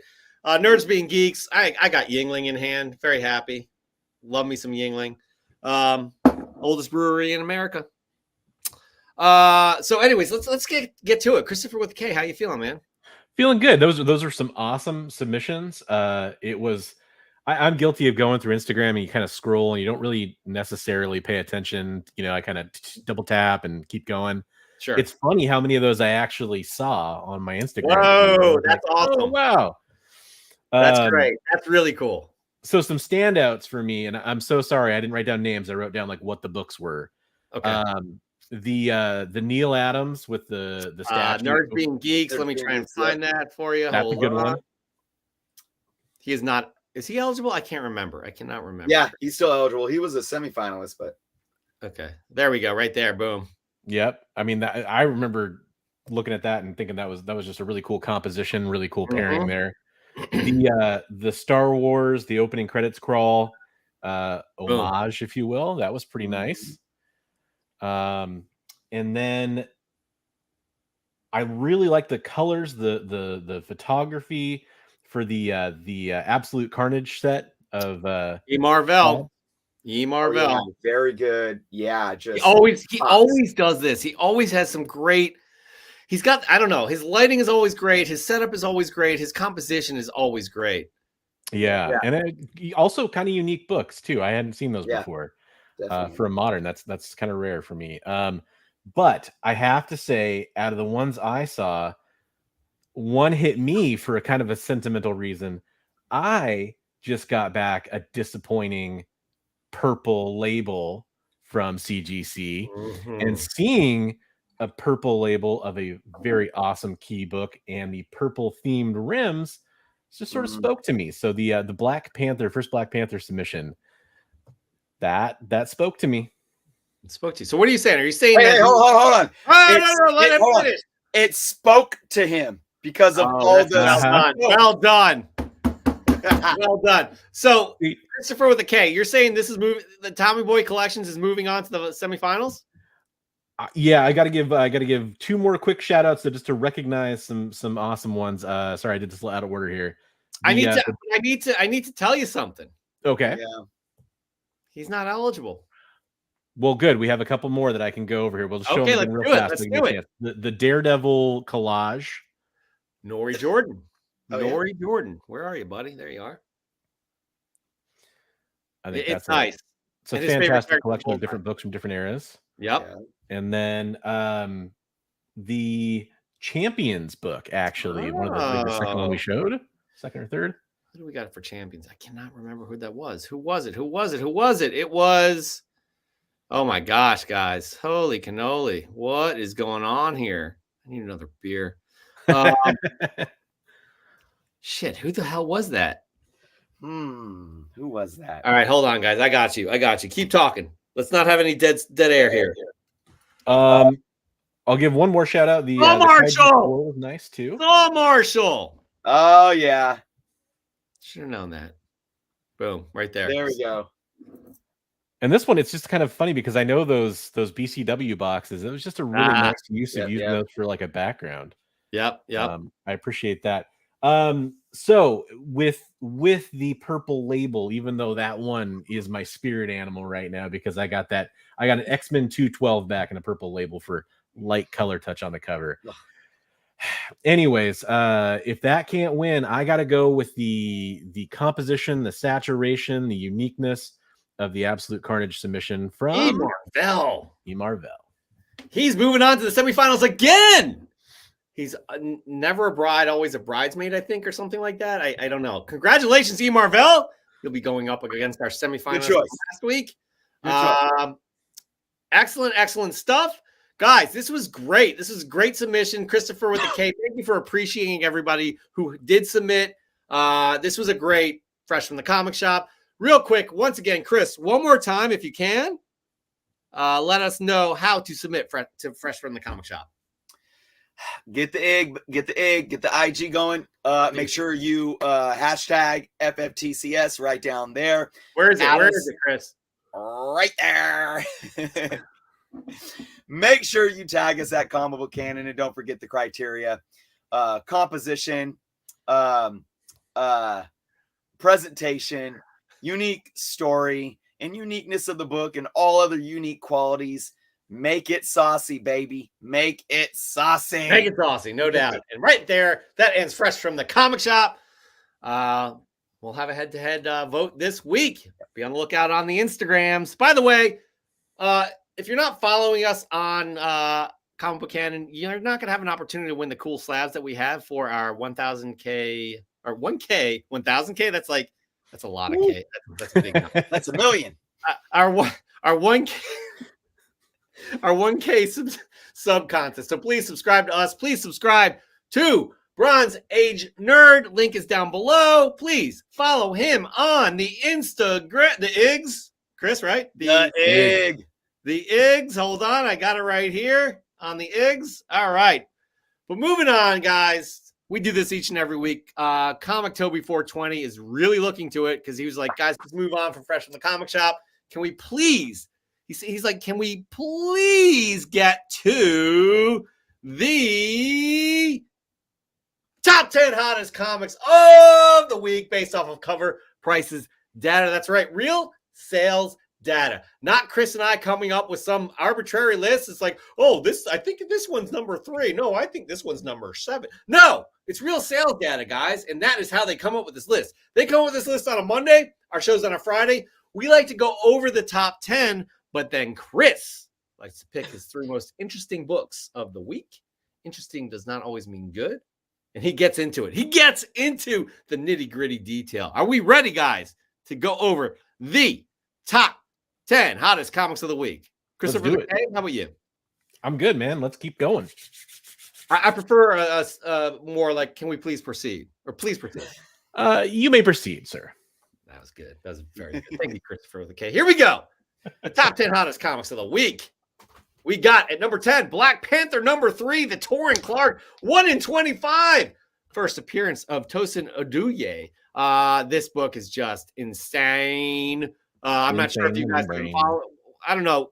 Christopher with the K. I mean, they're going for like $500. Yeah, that's wow. Insane. Good luck if you bought one. Congratulations. Sure, absolutely.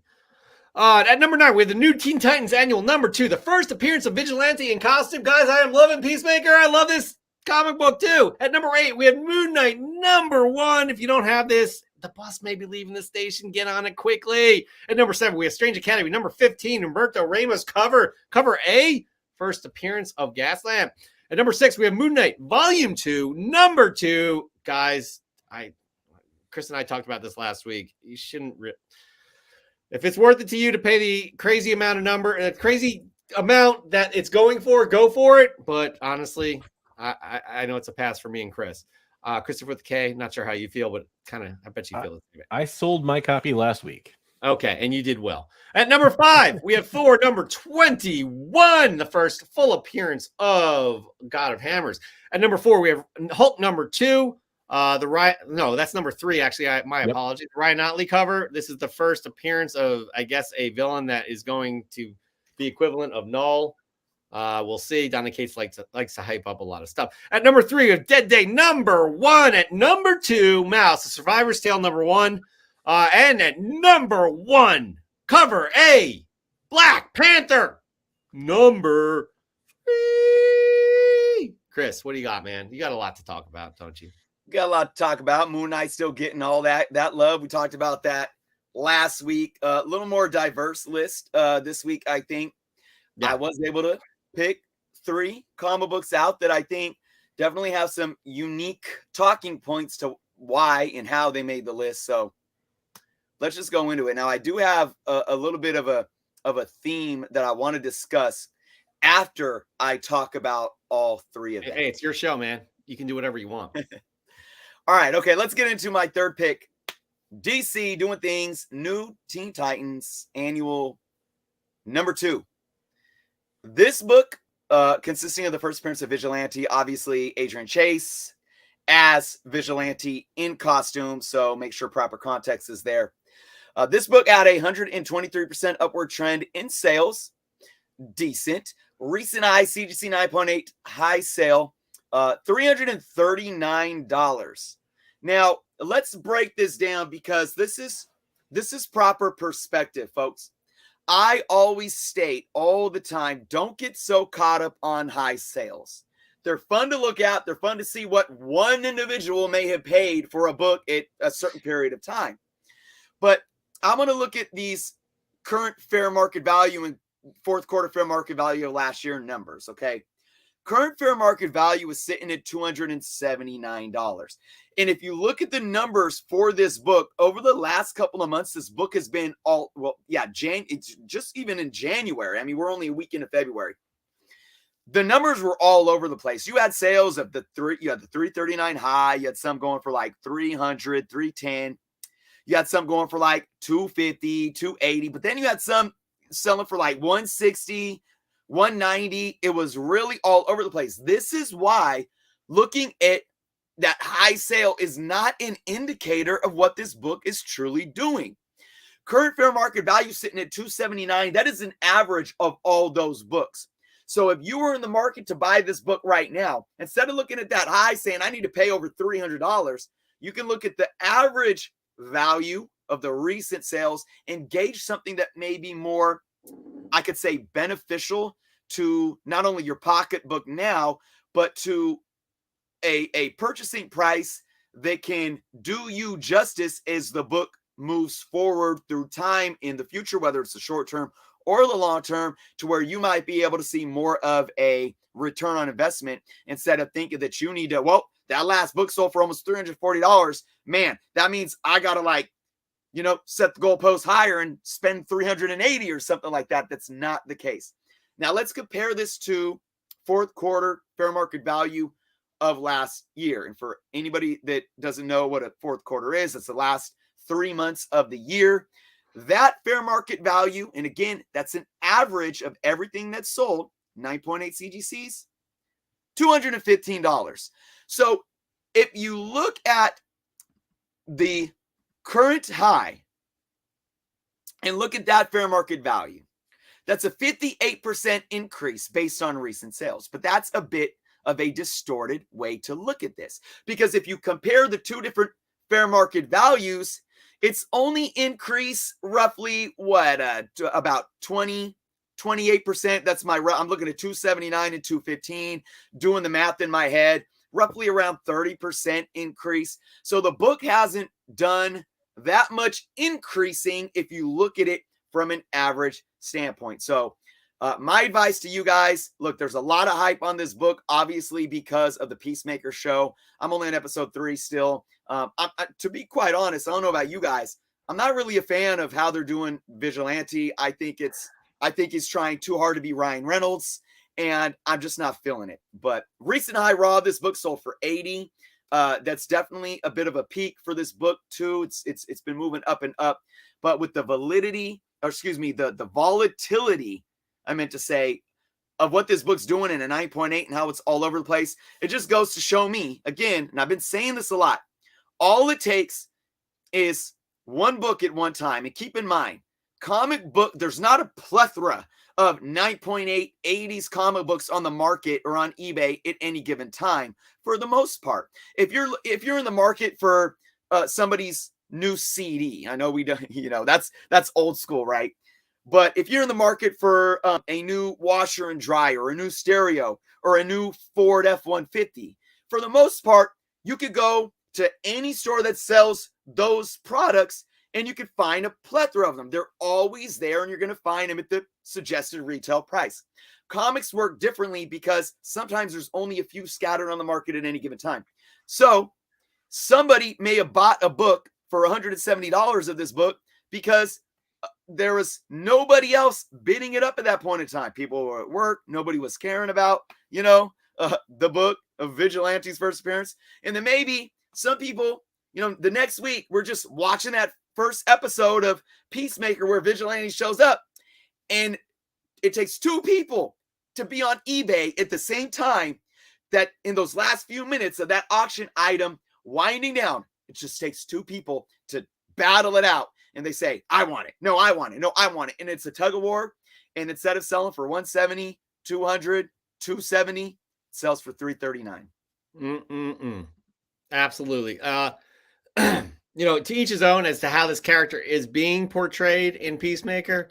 Fact of the matter, Vigilante is getting the exposure, more so than on the CW, and becoming a fan favorite. No doubt about that. Christopher with the K, we want your opinion on this if you have one.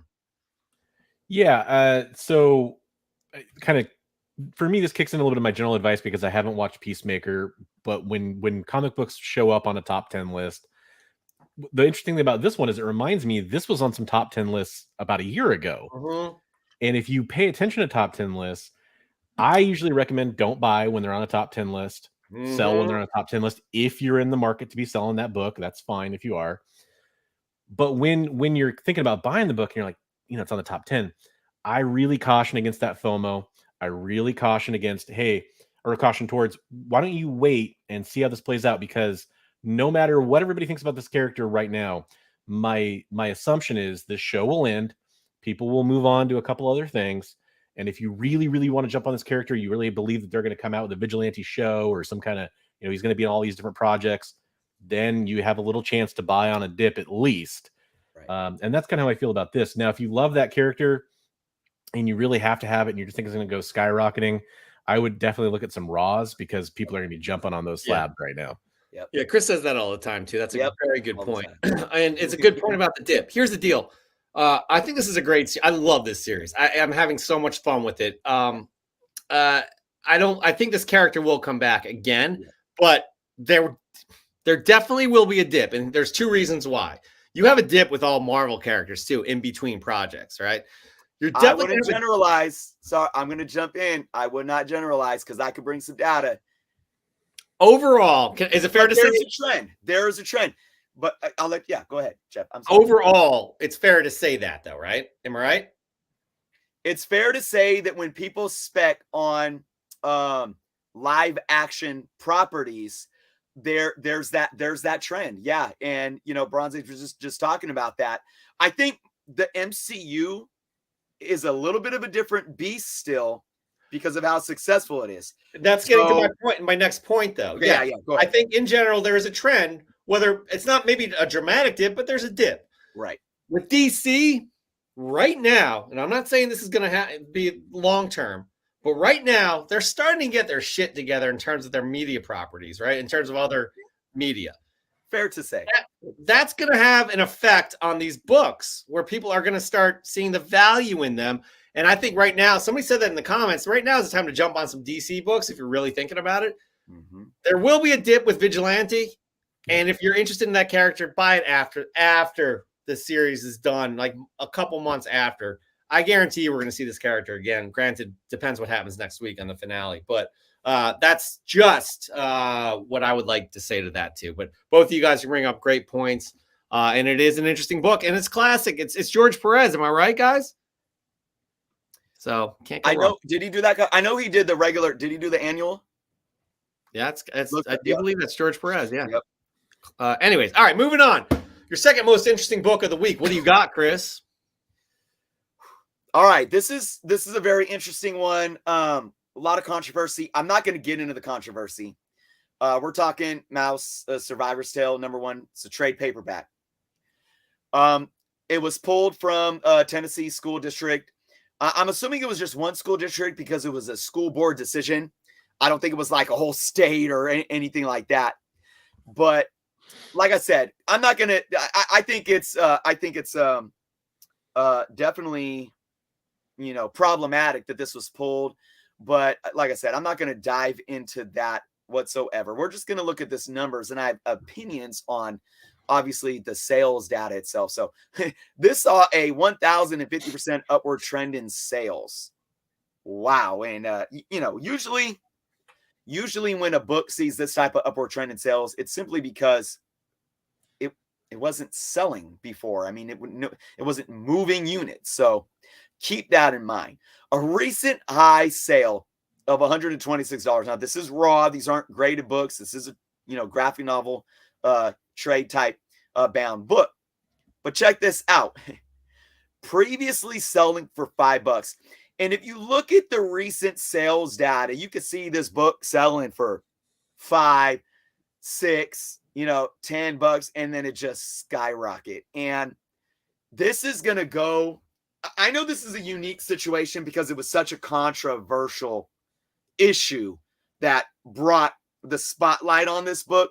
You know, it wasn't like, oh, you know, this character has been casted in the MCU, and then, you know, first, this is definitely different. It's definitely a unique situation. And I get it. And controversy, especially at this level, does something, you know, it's how we operate as human beings. But I'm going to come back to this when I talk a little bit about my theme after I talk about my first pick on the list. So I'll leave it at that. I'll let you guys chime into what you think of. I mean, just crazy. I mean, like I said, $5 to over $125 is just crazy. I'm gonna just jump in here because I am gonna jump in on the controversy because I can. I'm Jewish, right? I'm not very religious at all, but I have great respect for my religion. I have great respect for what people have gone through, and I'm gonna just flat out say anything to fucking water down a book that's trying to talk about a really hard topic. I want to say fuck you to all the people that think that it was right to censor this and think it's going to hurt feelings. To water down an atrocity like that, I want to say fuck you to anybody who thinks that should be the way to approach it. That's all I have to say.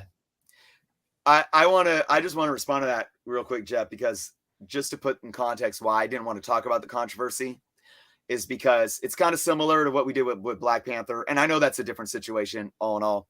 But simply for the top 10 purpose and why this book got hot, I don't want to see a book be you know, propelled to, oh, it got banned, so now I need to buy it. Like, look, if you weren't buying this book before because of what the content of the book held, you know, or the importance of the story within the book, and now you want to buy it simply because you want to glorify, you know, your ability to flip it for a freaking, you know what, 10,000% profit because you bought it for a couple of bucks and you're selling it for over 100. That's why I wanted to stay away from it. To me, that's something that I don't even want to dive into. I agree with you there. I just wanted to address it. No, I know, and that's very personal to you. Man. You know. So, anyways, I don't want to put you on the spot, Christopher, with a K. No, I don't. I'm not afraid of diving into some stuff like that. I do have a couple thoughts, and one of them is I agree with you, Chris, on your point.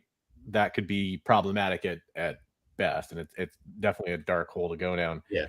But the flip side is I do know some people are buying this book to kind of stick it to censorship. I like that. Yeah. And I you know, that's maybe a silver lining here that I hope we don't, you know, obviously I don't want anybody to have to do that, but I do think that that's kind of, you know, this is a masterpiece. This is something that a lot of people this might be their first comic style thing they read. as a kid, or there are people that still could be exposed to it. And I think that there's a lot of good message behind this book. So it's a weird situation, and there's a lot of negativity around what caused this to happen. I do hope that this kind of helps shine some more light on this book in a positive way and expose it to some people that maybe need to read it or will get something out of it, though. Hopefully that's the silver lining here. You're right. Definitely. Again, yeah, that's I'm always trying to be the optimist of things. So this is a whole nother conversation of just, and Jeff and I, we both don't ever shy away from controversy. So I was really trying to focus on, just looking at this book in terms of the numbers of it.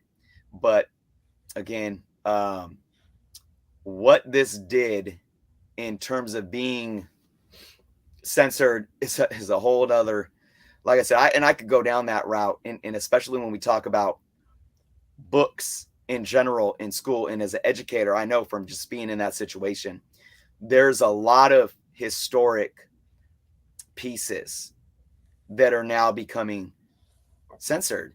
Yeah. It's in the guise of, oh, we want to, it's to this or to that for our children. Another situation is like certain stories that talk about Black history in America, and these books have the N-word in it with the hard R, and oh no, it has, but you got to understand the context of it. You got to understand that this is showing that those negative and horrible atrocities that did happen, and we need to learn that and not shelter our kids from it, so then they can have a distorted. I mean, see, and here you go. So now I can go down. I'm going to bring it back to what's relevant right now culturally with Mouse and stuff that's going on in the world today. And I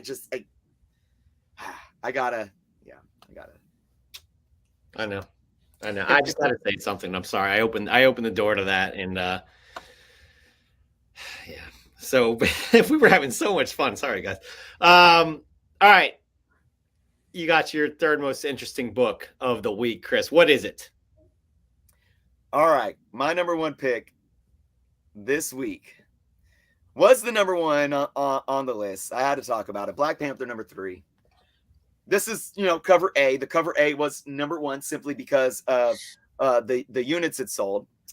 First appearance of Tosin Adoye. And this, people are just going after this book. Obviously, pairing this to what may happen for the Black Panther franchise in the MCU. Let's look at these numbers. 300% upward trend in sales. Recent high, CGC 9.8, $175. My question there is, how did CGC get this book and get it graded and shipped back to somebody so fast? You know what I think it might be, though? It might be dealers that are sending out 20, 30 plus copies, and getting that, paying the $5 for the, to make sure they get those 9.8s. And they might be pre-selling them. I don't know, though. I'm just throwing that out there because that's the only thing that I can fathom might be the case. Because if these were actually sales where somebody actually had the book, sold it, and could ship it out right away, I need to put on my detective boots and start knocking down some doors because we got a problem. All right. Recent high raw, $50. Now, this is a lesson that I want you all watching to learn about data. And this is something that I talked about on my channel recently because and again, I'm not calling anybody out by name. It's not about that, but it's about calling out the fact that people that have a platform need to be responsible with how they deliver data. And somebody did this specific information on their YouTube. And ironically enough, they used data to misinform folks, and the person that sold the books that he used from the data came into that video and said, you got this wrong. and I'm explaining.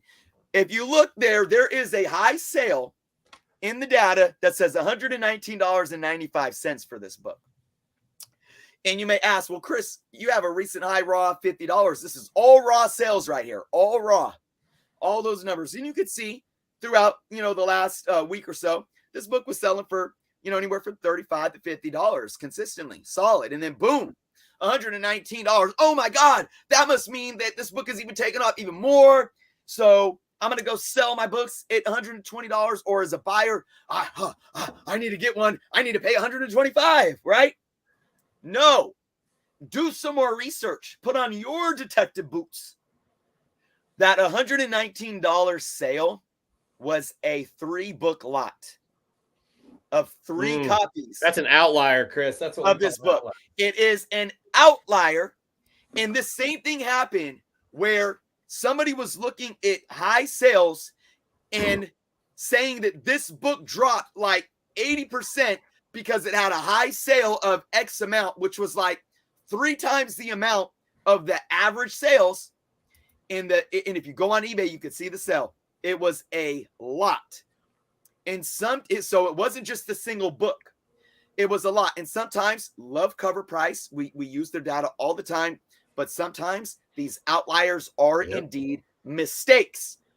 So I cannot come here and tell you that this book is selling for that much, because it's not. How do I know? Because I went and looked at the sales specifically myself.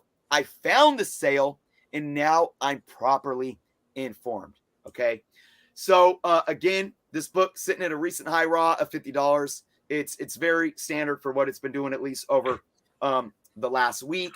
Who knows where it'll go from here. I'm not really mad at this book getting so hot, but Jeff, Bronze Age, I've been talking all year so far about my theme for 2022, and that's being a more educated and smart collector, and that goes for all of us. So I want to hear a little bit of your guys' thoughts on this book first, though, but then I'm going to talk a little bit about something before we end the segment, and I think it's very important for all of you guys to listen to what I got to say. But what do you guys think about Black Panther #3?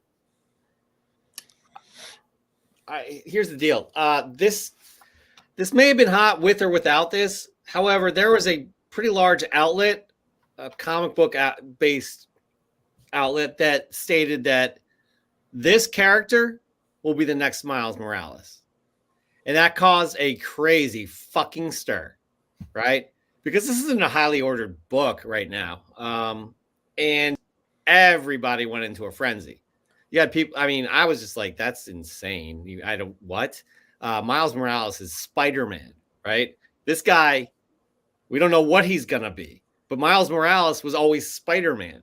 People are saying this could be the next Black Panther. Could be. Yeah. Who knows? But Jesus Christ, man, it was insane. So I think there was a lot of FOMO. I don't know, man. This is like, it's cool to see this in a way because there's a lot of attention in the industry. Does that make sense? But it's also like, This shit's crazy. That's how I feel. Christopher with the K, your thoughts? So a few things. The first thing, kind of to speak to what you just said, Jeff, it's weird. If you watch the last month, it's been week to week to week. Bedlam, Red Goblin Queen, Tosin. It's just been, the Grogu cover on Darth Vader 20. Yeah, that's next week. You gotta look out for that guy. Pick it up if you see it. Yeah, it's just been crazy how and I also, and I don't have the numbers on this, but from what I can kind of sense from everybody, it feels like the overall hype machine is kind of slowing down a little bit when it comes to the overall comics market. And now people are kind of jumping towards these new books a little bit more. That's anecdotal evidence. I don't really have the numbers to back that up, but that's kind of what it feels like when I put my feelers out there across social media when people talk about these books. When it comes to the actual book, sure, I think this is a book that could, he could be the next Black Panther. Why not? I think it's a great. If that happens, it'd be a great book because it was low ordered, because that information didn't come, that he was going to be in it didn't come out until after FOC. So I have one copy of the A cover. I'm going to hold it. Like, I'm not going to, try to flip that thing for 20, 30, 40 bucks or whatever right now, because, hey, someday it could be worth a lot more. Why not hold on to it? Yeah. I'm sorry. Go ahead, Chris. Oh, no, but I was just going to kind of finish up by saying like the last thing, and I really have to love what Chris talked about with that outlier sale too, because I go back and I do these top 5 not to buy lists. Some people have probably seen it. They're in the chat. And then I go back and I look at those 3 months later and I say, where are those books at? And I have learned from personal experience digging through those, because I always go to cover price and then I go to eBay. And looking through those eBays, you sometimes see like, oh, there's that sale and something was hinky. So you doing your research. I love seeing you say that, because that's so important. Absolutely, man. And I just want to add to your points. I think, just knowing, a little bit about where your head's at as a collector, I think we definitely have a lot of similarities. So when talking about the hype machine, the FOMO, and how here's my thing, and this is what I was going to address in general, and it really goes back to all of my picks. You look at Teen Titans Annual 2, and just the high raw hitting 80 is pretty extreme. You got the 9.8 all over the place though, but that's specific to live action, movie spec, TV spec, whatever. You got the controversy over Mouse, which again is very unique, but I mean, call it what you want. It seems just as simply another form of FOMO for whatever reason, because people are still willing to pay $126 for a book that they could have got $5 a couple days before. And then you go to this one, that's been selling for $40, $50 for, a week now. And to your point, there's it seems like there's one every week at least popping up that people are jumping on like this. So I don't know if I necessarily agree or I would or disagree with your point about something shifting, like we're shifting to this from looking at something else. We're shifting more to the newer books where we get the hype of these new characters. Because quite honestly, Jeff, and you and I have talked about this a lot in the top 10, and I thought I usually enjoy when there's new characters introduced in comic books and they get hyped up and they sell, no matter the price, no matter if the price is that maybe they're selling for 10 or 15 or what, just knowing that they're moving, and it doesn't have to do necessarily with movie hype or spec or anything like that. I dig that, but what I think is going on, I actually think is something that we're seeing throughout the hobby and not just with new books. And I think there's two things going on. There's two things going on. One of them is emotional reactivity. So basically we become flooded with so much intense emotion of this desire that we almost, it's like we're getting aroused, and we become crippled by our impulsion. Okay. Which is, what does this sound like? It sounds like addiction, right? The second thing, and it correlates with the emotional reactivity, and that's hypervigilance. So, hypervigilance is often correlated to like trauma, and anxieties and these kind of negative things where, you take this fight or flight mentality. And I feel that FOMO, and Jeff and I before I've talked about, FOMO isn't inherently bad. I think there's good FOMO. I think it could be fun, but I think FOMO it becomes so healthy that it becomes a form of hypervigilance, and we put ourselves in this fight or flight scenario and access our fears of missing out to be like a threat to what drives us, similar to an addict fiending for their next fix. So it's like anything getting in our way, we become hypervigilant of it, and the fight or flight is like, back up, off. That's mine. And I need it. So similar, I mean, look, as an addict, and I'm not making light of drug, addicts and all that, because I've that's hit home personally for me. But you can have the dope man selling pounds of dope, right? But I guarantee you, if a fiend is coming up and wanting, all they want is that next hit. But if somebody up there, if somebody is getting in the way of their next hit, you know, maybe it's just because there's a line. I don't know if you've ever seen a line for the dope man, but just hypothetical here. Bear with me. I mean, play along, folks. You know, maybe there's just two people talking to the dope man, and that fiend, and he's like, I need my hit. Get out of my way. You know, it's like, I need it, because it's that fight or flight. You don't see anything else other than your emotional reactivity to what it is that you desire. And it becomes completely reactionary. And we are almost not consciously, physically in the present moment in our bodies. And I do feel this is becoming very, very problematic. And I talked about this recently as well, where we don't allow demand to catch up with supply. Meaning, usually, if we truly demanded something and we're in our right minds, we understand what it is that we want that's on the market. We gauge the market, and that allows us to make an autonomous, conscious decision to say, I'm willing to purchase this, or I want this at this set price. And we cap it. Or there might be a little bit of wiggle room. That's what happens in auctions, even if we're not FOMOing out. You know, you may go a little bit higher or whatever. But we don't let that happen. And like I said earlier, what's the scenario of us not letting that happen? Well, you're up watching WandaVision at 12 a.m. and White Vision. You know, maybe you smoked a good one and you tipped a few back, and nobody was caring about putting a West Coast Avengers 45 up on eBay prior to this. So, especially in a 9.8, so there's only one, or maybe there's a few raw books, and all you need is a handful of people sitting there at midnight, you know, FOMOing it out. Emotional reactivity, right? You know, and then this hypervigilant comes. I need it. And when that clock ticks down to those final 5 seconds, you know how eBay is. It's, you know, you can put in your high bid manually, but then they also have the button like that automatically updates. So like if the bid is 10, you have a $12 button. And if you hit 12, it automatically goes up to 14.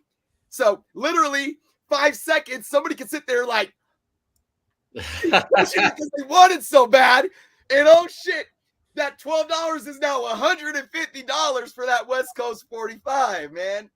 So I'll just sum it up like this, man. I mean, I usually am very optimistic, and I see the positives with comic books. I like when money comes into comic books because it makes the overall market healthy. That's why I say variants aren't ruining the hobby. Let people pay $200 for that 1 in 50, like whatever. You know, flippers aren't ruining the hobby. They're helping the primary market and secondary market. You know, it all is what it is. But I have to take a stand this year and continue the context of how it is imperative that we get our behavior in check, because this is the one thing that I feel can cripple the market. That's it. It's not, I mean, it's not anything else. It's when we get so outside of ourselves and we aren't realizing what we're doing, and the FOMO becomes such an addiction. It's very concerning. Oh, I'll say one more thing too. I know I want you guys to have final word on this too. I don't want to end it without hearing more of your guys' thoughts, but I'm actually going to do a video on this whole topic. But just to briefly state it, I was watching.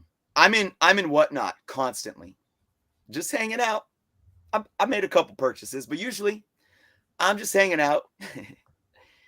And one, I don't know. I tell you, there is so much misinformation in Whatnot sells. So much misinformation, but that's another topic. Somebody paid over $300 for a CBCS 9.8 back issue dollar bin $2-3 modern book in an auction.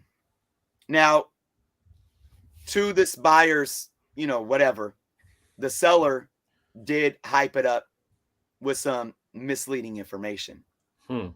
But still, I'm seeing so much. And that's why, Bronze Age, that's why I was like, I think this theme is definitely still present across the board with a lot of different, types of comic books, whether it's era or, price point or anything. I am concerned. I am very, very concerned with how we are approaching our FOMO. I haven't, I can relate to this, right? It's been, I've come to realize I have dealt with anxiety, depression my whole life, and anxiety has come into play a lot of the times. And I can look back on a lot of situations where anxiety has taken over. And I want to give you guys one story as an example. And this is, God, I don't remember what year it was, but it was G.I. Joe number 50. I was so hyped as a kid to get G.I. Joe number 50. Mm-hmm. I called Walden Books in the Concord Mall within an hour, probably 6 or 7 times to make sure that they still had it there, because I was taking a trip with my parents to the bookstore. I did not want to miss getting G.I. Joe number 50. It was like in my head, right? Front of mind. I had to get it no matter what.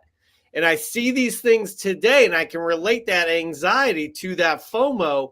That's even more kind of enhanced with all the social media, with all of the tools that we have in hand, all of the blogs, all of the people on YouTube hyping things up. And it's kind of blown it completely up. Mm-hmm. And people like, me as that kid having to deal with something like that now, it would have been like, oh my God, Walden Books would have blocked my number, So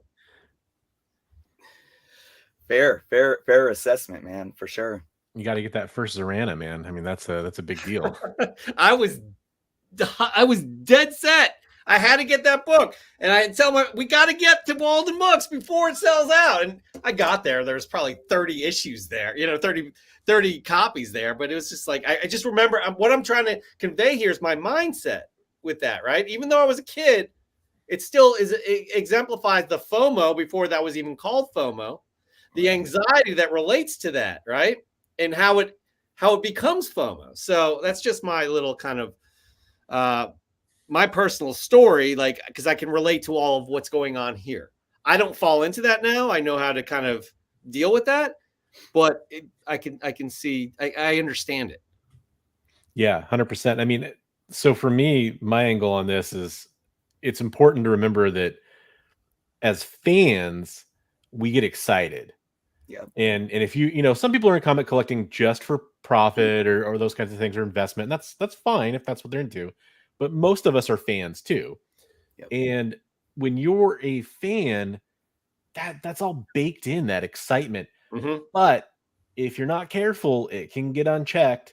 Yep. And that's where you really got to be careful in this whole, the great point about social media, people posting their hauls on Instagram, and then comparing themselves to others and what that person has in their collection, and watching, like Chris's point, like there's only so many books on eBay at a time. When that issue hits, and you go off and you try to grab the last one you can find, they're all getting snatched up. Even with the new books that happens, get that last copy of Black Panther 3 that's out on auction right now, or whatever it is. That's a real potential issue for people, especially when, you brought it up too, Jeff.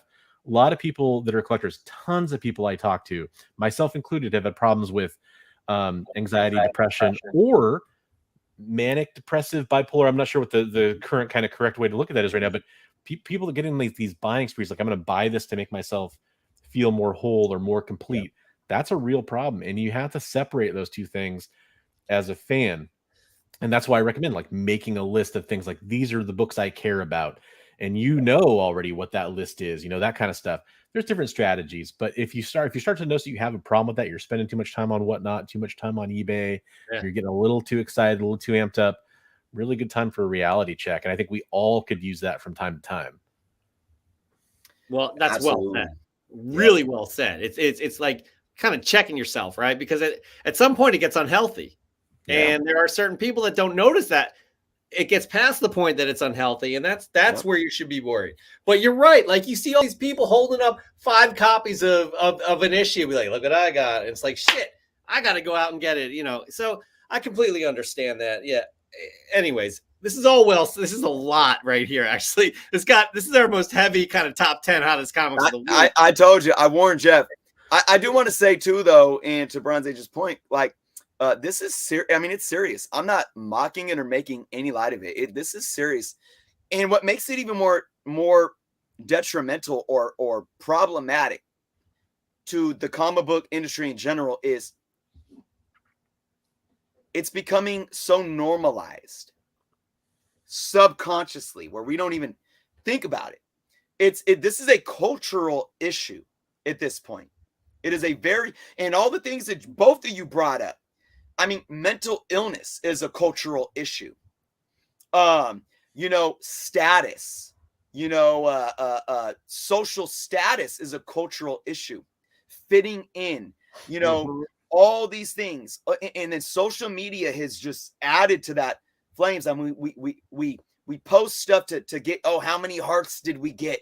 To fuel that, and people don't realize what's going on in here and all the endorphins going off. And then we realize why we can't detach from our phones or, from social media, because it's like now we don't realize how to get endorphins from doing normal things in life. So, but on another level too, the way it normalizes this is that it even normalizes this behavior, normalizes the inability to gauge what we really believe that we should pay for comic books. And I'm not saying because I'm so anti-market manipulation. People throw that word out way too much. This isn't anybody manipulating the market. And I don't even like to say that this isn't organic, because what does organic mean? It's still organic in the sense that we are making autonomous decisions. Nobody's still putting a gun to our head and telling us to have FOMO and buy this and freak out and mine, Well, maybe nobody's telling us, but see, now I'm going to get all, psychological here. But the point that I'm trying to make is it's problematic even for the rash collectors. Because a lot of rash and reasonable collectors still aren't fully educated. Maybe they watch YouTubers and they're trying to be, they're not FOMOing out or they're not, reactionary, but maybe they're just, I'm listening to this guy and he's saying that this book is increasing by this much or whatever. And, people misunderstand what scarcity means or rarity means. And then they go into their buying decision and they're thinking that they understand the data. And they're thinking that looking at the last high sale is appropriate thing to do when you're budgeting to invest or collect comic books. And then they pay these high prices and they're not even FOMOing. And again, so at the end of the day, there's so many areas and factors of how this is very troubling and unsettling for me. Like I said, I'm gonna be talking about this all year long. Only time will tell to see if we can see some changes one way or the other. I don't know. All right, and with that ends our top 10 hottest comics of the week. A lot of serious topics, a lot of things talked about. What a great overall segment right there. We also had a great overall episode with our good friend Christopher with a K, aka Ban, aka Bronze Age Nerd. Christopher, thank you so much for joining us. You are on mute. Uh-oh. Hold on. It was my There we pleasure. Thanks for having me here, guys. This was awesome. I really appreciate it. Listen, you were a great guest co-host. Again, you have earned that letter jacket, the comic book canon letter jacket that doesn't exist. I am honored. Looking out for that. It'll probably come in a nice big box. So 100%. But we seriously, we truly appreciate you being here. And we appreciate you, the audience, being here. What an amazing audience. We got a lot of people, a lot of new faces in here. Again, sub us up for our 1K subscriber contest coming up. Please sub up Bronze Age Nerd. Link is down below. And if you do not have his Instagram handle, it's right here. Bronze_age_nerd. Great. Oh, hold on. Sorry. Do it again. Something like that. Yeah. He's putting out some amazing content as well. We will be back again next week. Chris, I'm going to say it because I think you've been saying it. It's our final Friday because we are moving comic book canon to Sundays. Yep. It's going to be a celebration. Oh, nice air horn. I wish I had my app out. I could have done that. That's right. Sunday, I think the 9th will be. Wait, no, not the 9th. That doesn't make sense. No. The 20th? Somewhere around there. Yeah. Something like that. We'll let you guys know. All right. Well, anyways, thank you all for joining us. Chris, you have the final words, and then we're going to kick this episode out of here. Man, I just want to say, Christopher Bronze Age, thank you so much, man. Thanks for hopping on. I really appreciate what you do. You definitely, to everyone watching, like, if you're not subscribed to Bronze Age, go do that. I really like your approach to collecting. We do have a lot of in common, but what's more important for me, like I said, is your approach to it.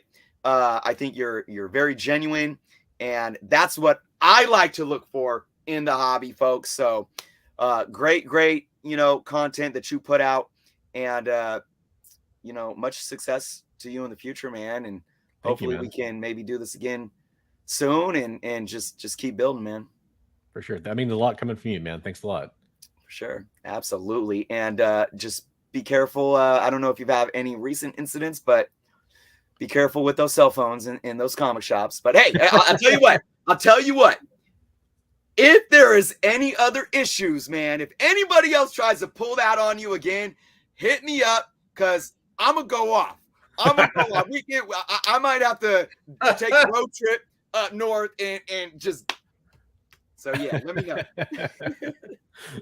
All right. With that, we'll see y'all next Friday, 9 p.m. Eastern Time, 6 p.m. Pacific. Until then, be good to yourself, be good to others.